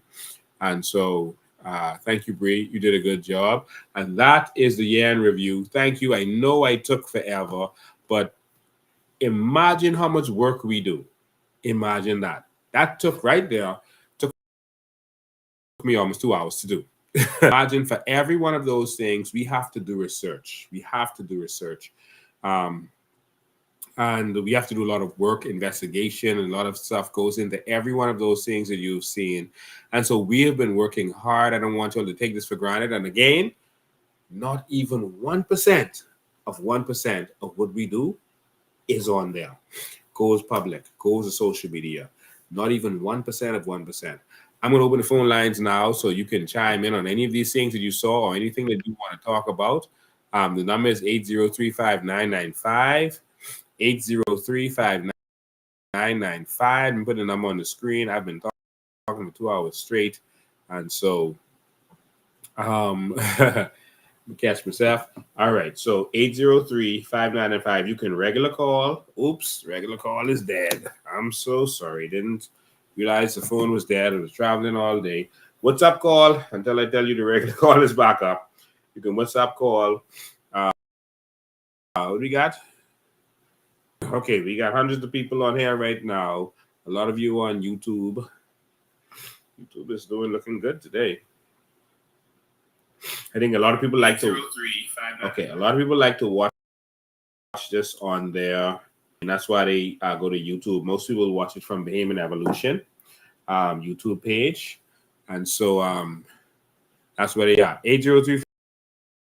803-5995. Someone says that Pintard should be challenged. Yes, I agree, because he's an MP and he actually wrote that he used drugs and that's what he wrote, that he used drugs and that it affected his mind. All right, forward to seeing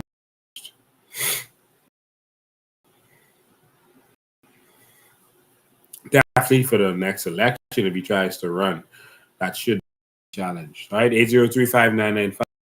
So open, and so you can call in. So the regular line for those who don't have internet. So just give me a sec. If you don't have internet, you can't be watching right now.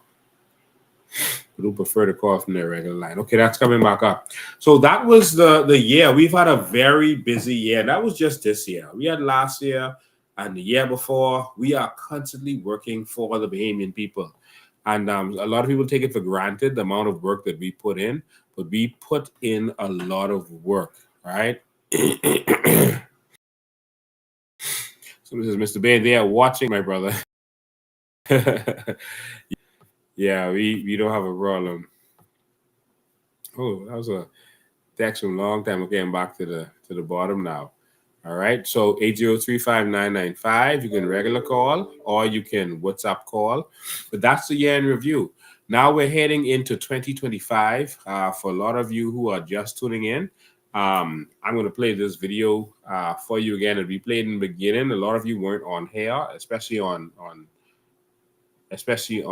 what's on YouTube. And I'm going to play this video for you one more time so that you can see where we're headed. And then I'm going to give you an update on where we're going for this year, what's going to come out of this year, where do we go from here. All right. And so just give me.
That is standing before us and mocking us and fighting for them, and he is challenging us, and their champion is called Philip Brave Davis, and that ain't my words, that's his words, because he said he's one of them, and he said he's going to look out for them, and he said he's always been there for them. When we need a government that's going to look out for us,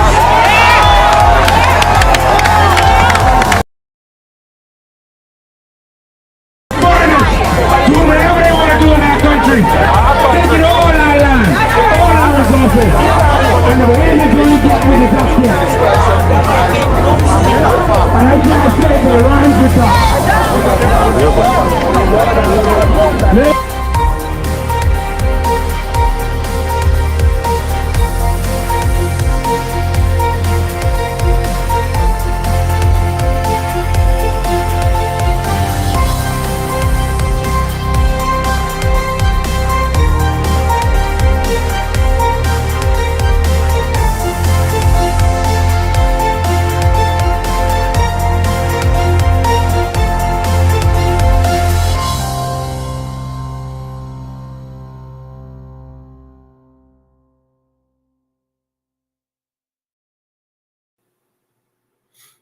Oh, wow.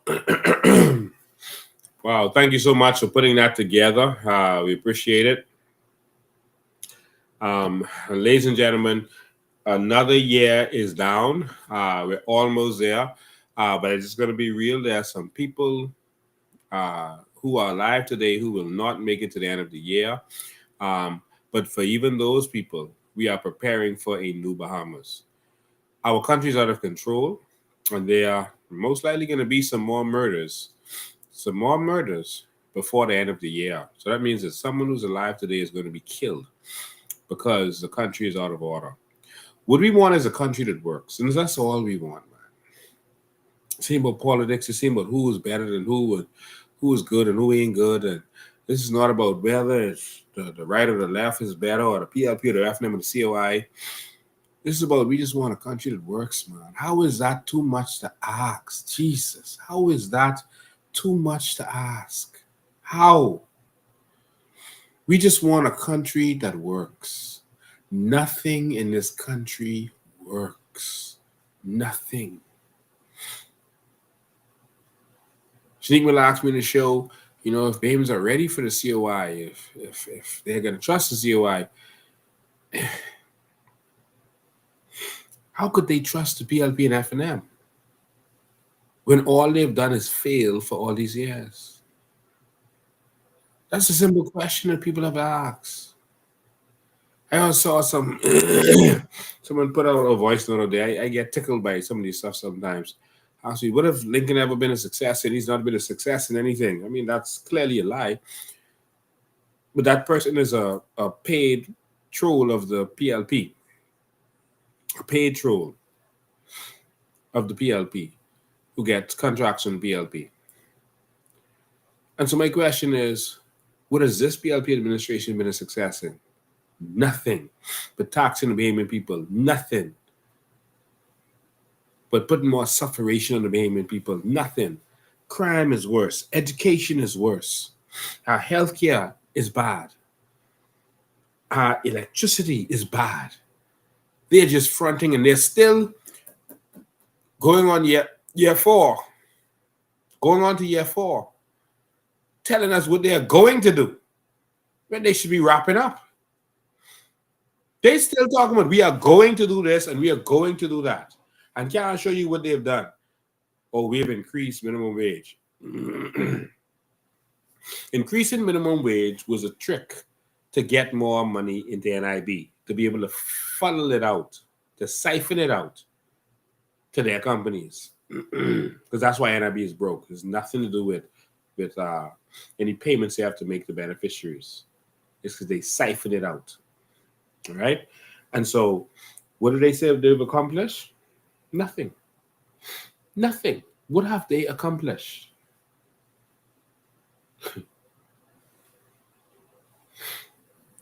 And so, ladies and gentlemen, it's a simple thing. If you pick the FNM, there's more failure and more corruption. Oh, Brent Simonette is waiting. He's jumping at the bits, waiting to finally control this country. If you pick the PLP, more corruption. We don't deserve nothing. We put them back there. These fellas have been dealing. Come right now, caller. These fellas have been dealing drugs for over 3 years since they come in. The first set of PLP back in the 80s allowed drugs to be dealt. These set look like they dealing drugs. That's how it looks. And we could put them back. We got drugs in the government, drugs with the opposition, drug selling, drug use. What? We just surrounded by drugs. This is real drug nation. So, government, drug dealers, opposition, drug users. Where's our hope? Our only hope is to remove them.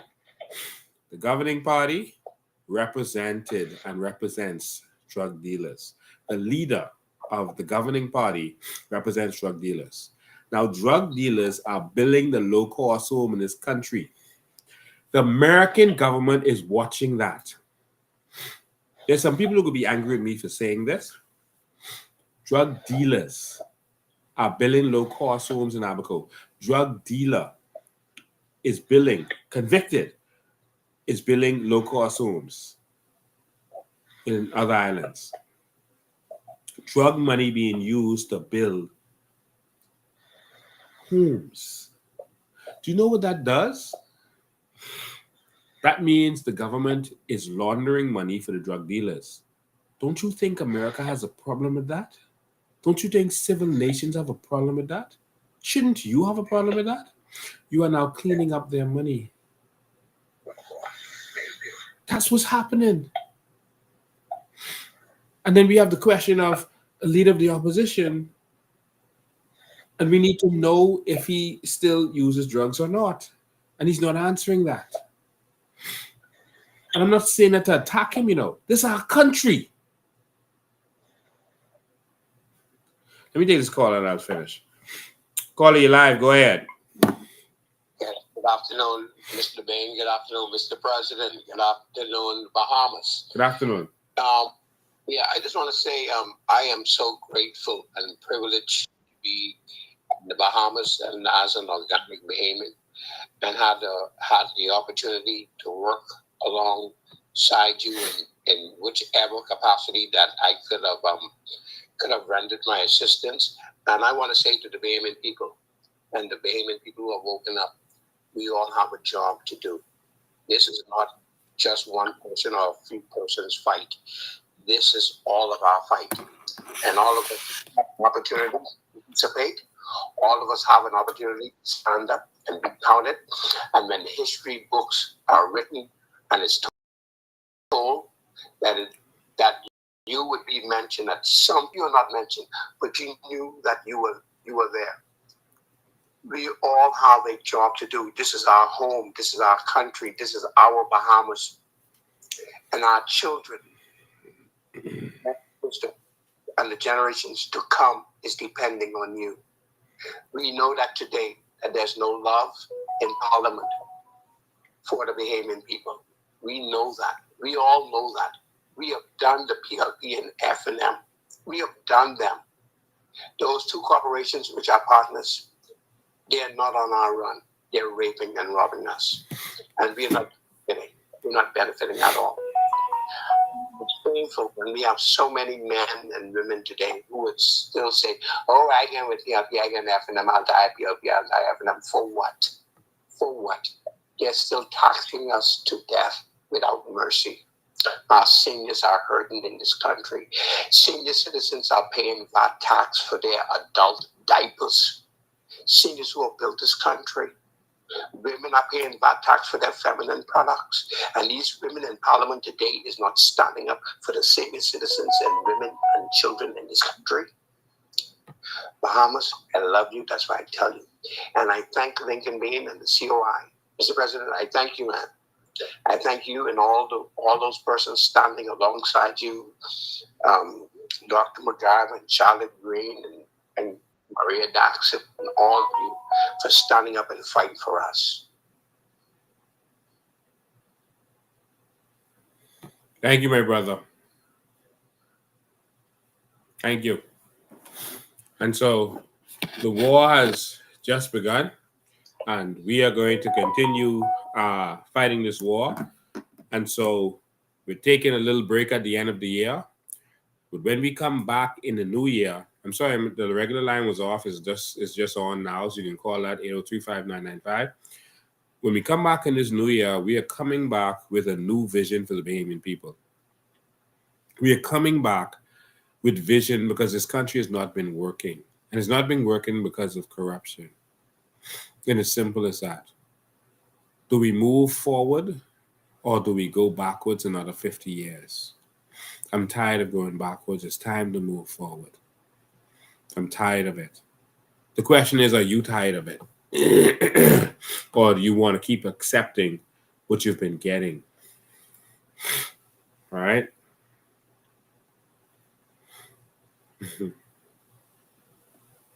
Let me read something from a political puppet of the FNM who was preaching hard against the FNM for many years, and now he is, for some advantages, is now somehow supporting them. I don't know how you support them after being against them for all these years. This person, I put it on the screen, you see Alan Johnson. He says, I am so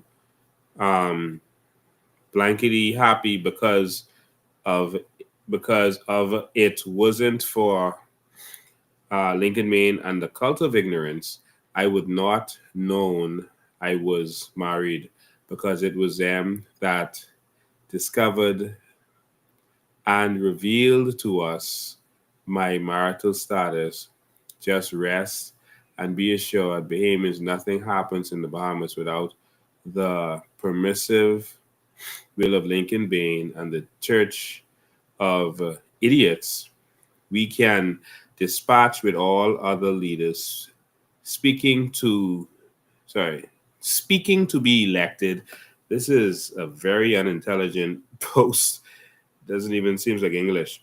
As Lincoln Bain, with all of his knowing and being all sovereign, has the solution for all things, the Bahamas and Jesus. I can't even read a lot of this. This person has sold his soul for a couple of dollars. He said that the PLP did him in, so he's going to go with the FNM, hoping he gets something from them. That's what he told to me. And that means that you've really sold out. And these are the kinds of people that are worse for our country. These kinds of people right here, they will sell their soul for a little bit of advantage and become a prostitute, a political prostitute, that is. And there's no place in this country for these kinds of people. In mythology, people saw vampires as the bad guys, but the real bad guys were not the vampires. It was the vampire keepers. It's those people who wanted to be vampires but couldn't be vampires. And the vampires wouldn't let them be vampires, but they would watch over the vampires when they were asleep, because the vampires couldn't trust the werewolves to do it anymore, because the werewolves were tired of their abuse. And they started trying to kill the vampires, and they were at war because they were tired of it. And so the vampires got the humans to do and they would treat them badly because they just wanted that power. Vampires were rich and they were powerful and strong, but they had to sleep in the day, and so they let the humans watch over them. And so this person right here is like those critters in those vampire myths, those persons who watched over the evil men and made sure that they were able to keep murdering innocent humans while they watched out for them. And that's those bloodsuckers. All right. The FNM and PLP are cults. This is an organization. We don't do the emotions. When you watch our rallies, it's not about emotions and jump up and scream and shake up and down. No, it's about information. It's about educating the Bahamian people. The people attracted to the COI are the intellectuals. That's who's attracted to us. People who want to see documentation and evidence. People who are tired of people just saying, oh, my Grammy is a PLP. My Grammy is a FNM, so I just FNM. Why? Grammy. And so there are two types of people that fall for cults, and that's people who just happen to be a part of it, and they just do it just because. It doesn't matter if it's right or wrong. And people who sell their souls, like this person right here. So let's not pay any attention to that. Let's not give it much of our brain power. But I just want you to be aware that coming into election season, there's a lot of money to be made, all right, in going after the COI, going after Lincoln Bain, being a prostitute, selling yourself, all right, and there's a lot of money to be made in that. And so I'm not going to hate on anybody who wants to make a couple dollars, but we have to think about our country. Those persons think about themselves, and they need to make a couple dollars. So if they want to make a couple dollars, then go right ahead. All right. Yeah. And so every election, these characters find one party or another to go and start singing the praises of to make a couple dollars on the side. All right. All right. And so, ladies and gentlemen, this year is behind us. Another year of sufferation, corruption, incompetence under the PLP and the FNM. The FNM is just as bad. We don't want you to fall asleep. All right? We don't want you to fall asleep. I could pull screenshots up of that same gentleman who just made that text and show you how bad he was talking about the FNM. All right? And so the FNM is horrible. They're not good for this country. And so we don't want you to think, let's just swing back to the FNM because the PLP is so bad. That's what they do to us every election. Swing us back and forth to make sure no one else gets in. And then they buy out people in between. I am not for sale. All right? So for that gentleman who was on here, you know that. I'm not for sale. They've never experienced this in a third-party leader, although we're not a third party. There are only two parties in this country, the COI and the PLP-FNM, which is one party. All right? I'm not for sale. That will never happen. I will eat dirt first. I will gladly eat dirt. All right? All right, good.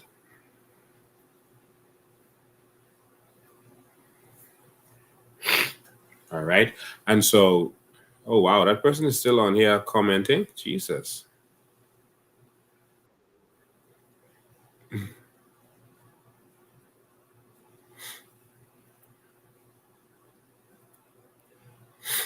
All right. So they're still on there commenting, making their money. Y'all let him make his little change. Let him shake up himself his little change. All right.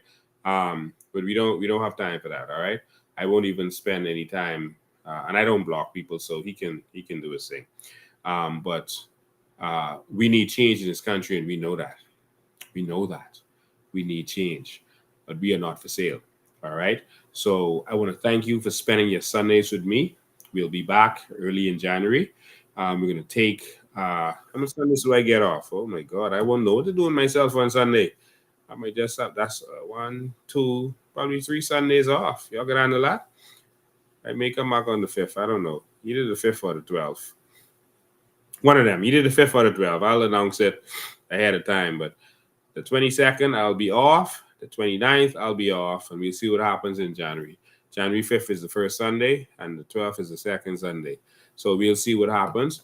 But unless some emergency happens, something serious with the government, etc., I'll be taking a break. Otherwise than that, I'll be coming here. All right? And so... yeah, and so it's so entertaining. The trolls just come, I mean, knocking. I mean, and the most amazing thing that they say is, "Oh, the COI is not going to win." The CO. If you are so convinced of that, why do you feel you need to say that? I would never be sitting here saying Brave Davis is not going to win the Super Bowl. I don't care what he says; he's not going to win the Super Bowl. That's an impossibility. I am convinced that that's never going to happen. So why would I be discussing that? Because I don't feel it's going to happen. Now, if I believe that it's going to happen, I'm going to try to convince myself by repeating it over and over.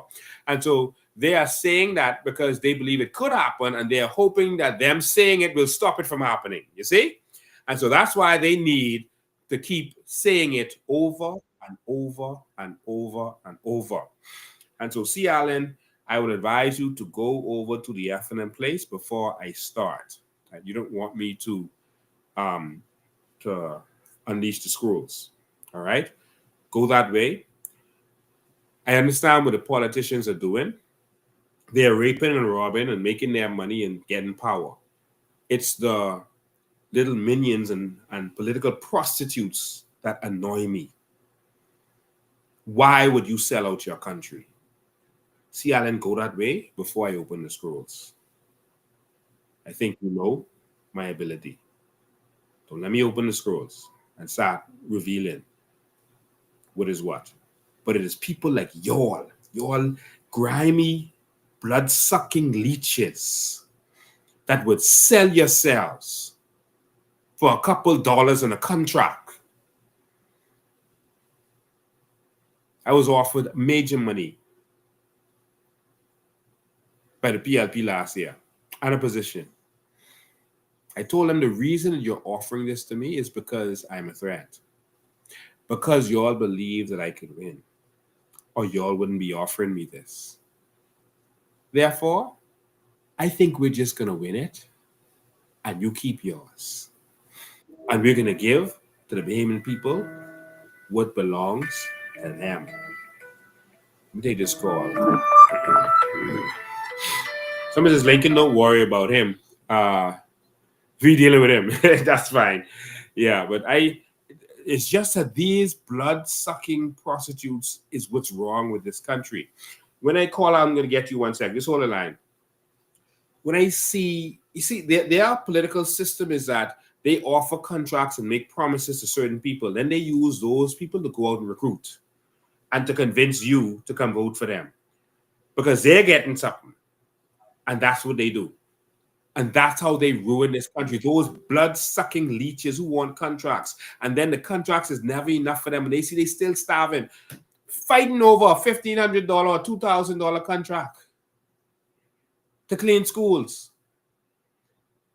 or to clean the side of the road, to pick up garbage. Come on, man. We worth more than that. Go to the phone lines. Good evening, you're live. Yeah, I'm just calling to let you know that, I've seen the COI come from a baby, and it's growing slowly but surely. And I think people are beginning to understand that the PLP and the FNM is no good for this country. Mm-hmm. You fellas like C. Allen Johnson, what is his job? What does he do? Every election, he tries to find ways he can make money from the party by being a mouthpiece for them. Right. So, fellas like them, they don't have no way of making money, by themselves. They don't have no specific job. So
Oh my God, we had a power outage just now, and it was telling us that we weren't live anymore. It's a good thing some of our team here were looking at their devices and saw that we were still live. I'm so sorry. We even had a caller on there, and I told them, well, we were off. Um, of course, again, we're living in a country where nothing works. Um, and that's how we got to deal with things. I did not want to end the year with just being cut off so sudden, so I'm glad that we're back up and running. And I want you to know that we've ended the year. We've ended the year. All right, we've ended the year with our country in darkness, darker than it's ever been, but there is hope. There's no hope from the government or the opposition, but there's hope that there are a new group of people who are ready to be the change this country needs to see. And we're going to see that change. I believe in the spirit of the Bahamian people. I believe that we want something different now. And that is why I sacrifice. And that's why we're fighting to make this happen. Because I believe. I believe that it's time. I believe it's time for us to have a country that works. I believe that it's time for us to build a country for our children and their future. I believe. I believe. Do you believe? Yes, I believe. And so we're going to do just that. We're going to build a country that we all can be proud of, that our children can come back home to and not be overqualified. I believe it is time for Vision 2030. And when we come back, that is exactly what we're going to present to you. We're going to present you a vision of a new Bahamas, a real Bahamas that you can believe in.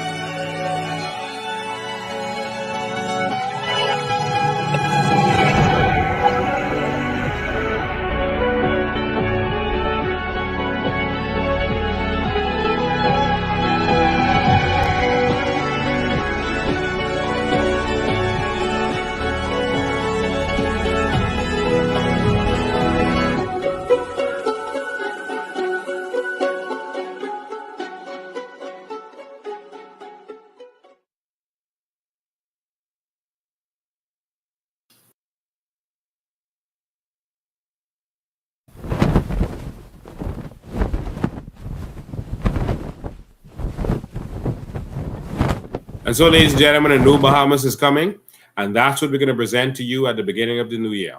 And so we want to thank you for being here all this year. We're going to take a break, refresh ourselves, but while you are taking a break, we're going to be working behind the scenes. Us, our candidates, our advisors, we're going to be working hard to bring you Vision 2030.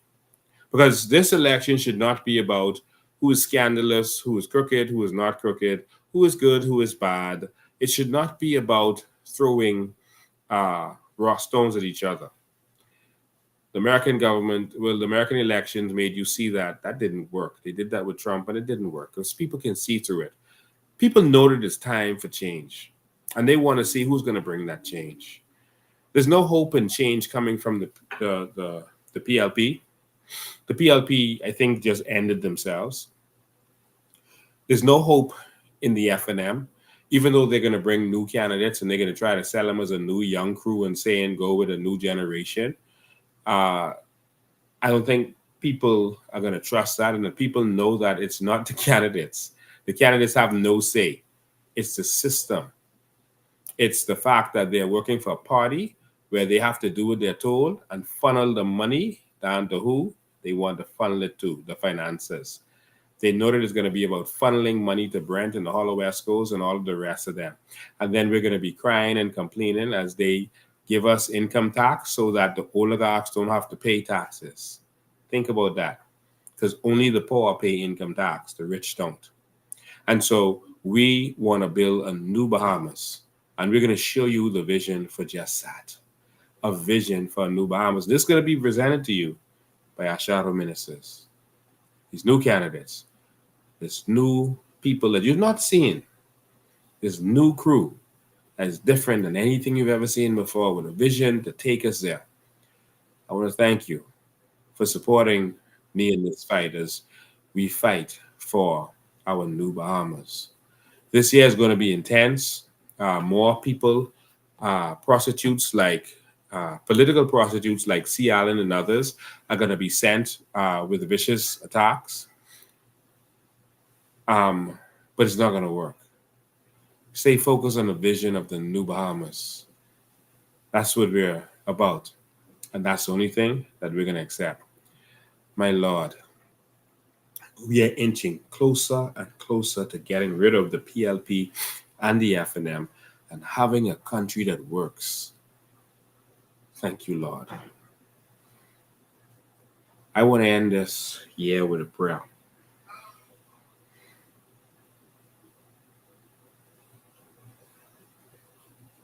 Father God, I want to pray for every single Bahamian under the sound of my voice.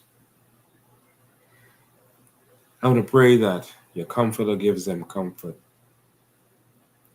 as we continue this tribulation in this nation. I want to pray that you ease the burdens of these people. Ease the burdens as it relates to electricity, ease the burdens as it relates to the cost of fuel and the cost of food. Ease the stress off of our people. Their cries are coming up to your hearing. There's never been so much suffering among your people who love you, even though we don't always get it right. Forgive us of all the sins that we have committed against you by allowing the foreigners to come in with their idols and their idolatry and to use it in our land and to teach us to use their idols and their idolatry and their witchcraft. Forgive us. Father God, forgive me of all of my sins, which are many. And forgive everyone who has sinned against me. Throw it in the sea of forgetfulness. Because without forgiveness, we cannot be forgiven. Father God, I pray for our Prime Minister. He still has a chance to do what is right. Father God, if he fails, our nation fails. And that is why I pray for him. Father God, help him to turn away from corruption and bribery. Help him to turn away from idolatry and witchcraft. Help him to turn away from greed. And cause him to seek you.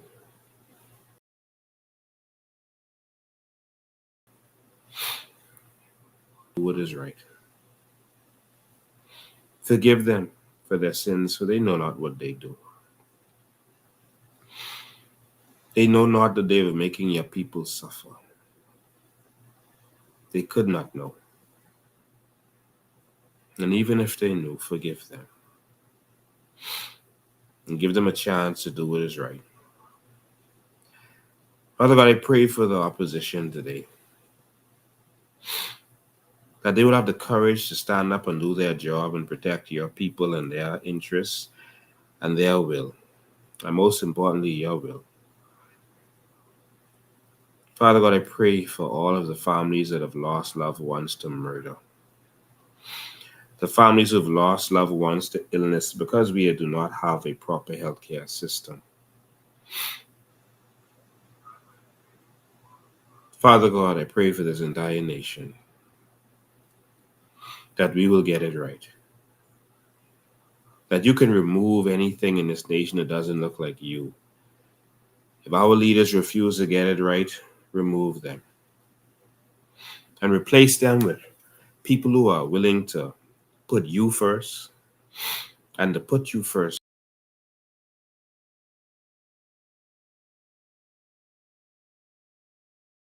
You can see.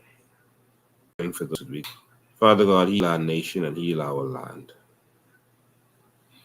Because this land is our land. Because we're holding on to it for you. Father God, we love you. Father God, I love you. And thank you for helping and allowing us to see another year. Allow us to go into a new year with a vision of a new Bahamas in our hearts. Allow us to look out for the elderly and disabled and for our children. Father God, remove any corruption that is in this nation and anyone who wants to put corruption on this nation. And let us benefit from what you have given to us, our natural resources. This is my prayer, that every single Bahamian would benefit from what you gave to us. Our land, our sea, our flora, our fauna, our nation. I pray all these things before you and before this whole nation. Empower your people and allow them to rise. It is time for every Bahamian to rise.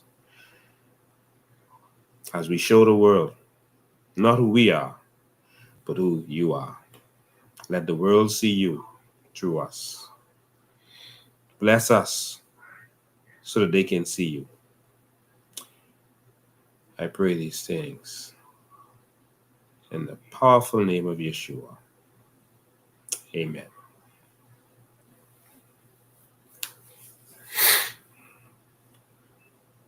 Let's start New Year right. Let's start the new year with a new vision for this country.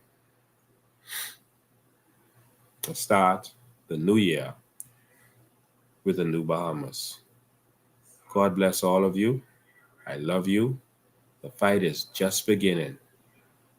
Join me on the battlefield in 2025. The war begins. The battle to save our nation. Join me on the battlefield. Ladies and gentlemen, God bless you. I love you. 2024 is done. See you in 2025. Ladies and gentlemen, it's Lincoln Bain. I'm out.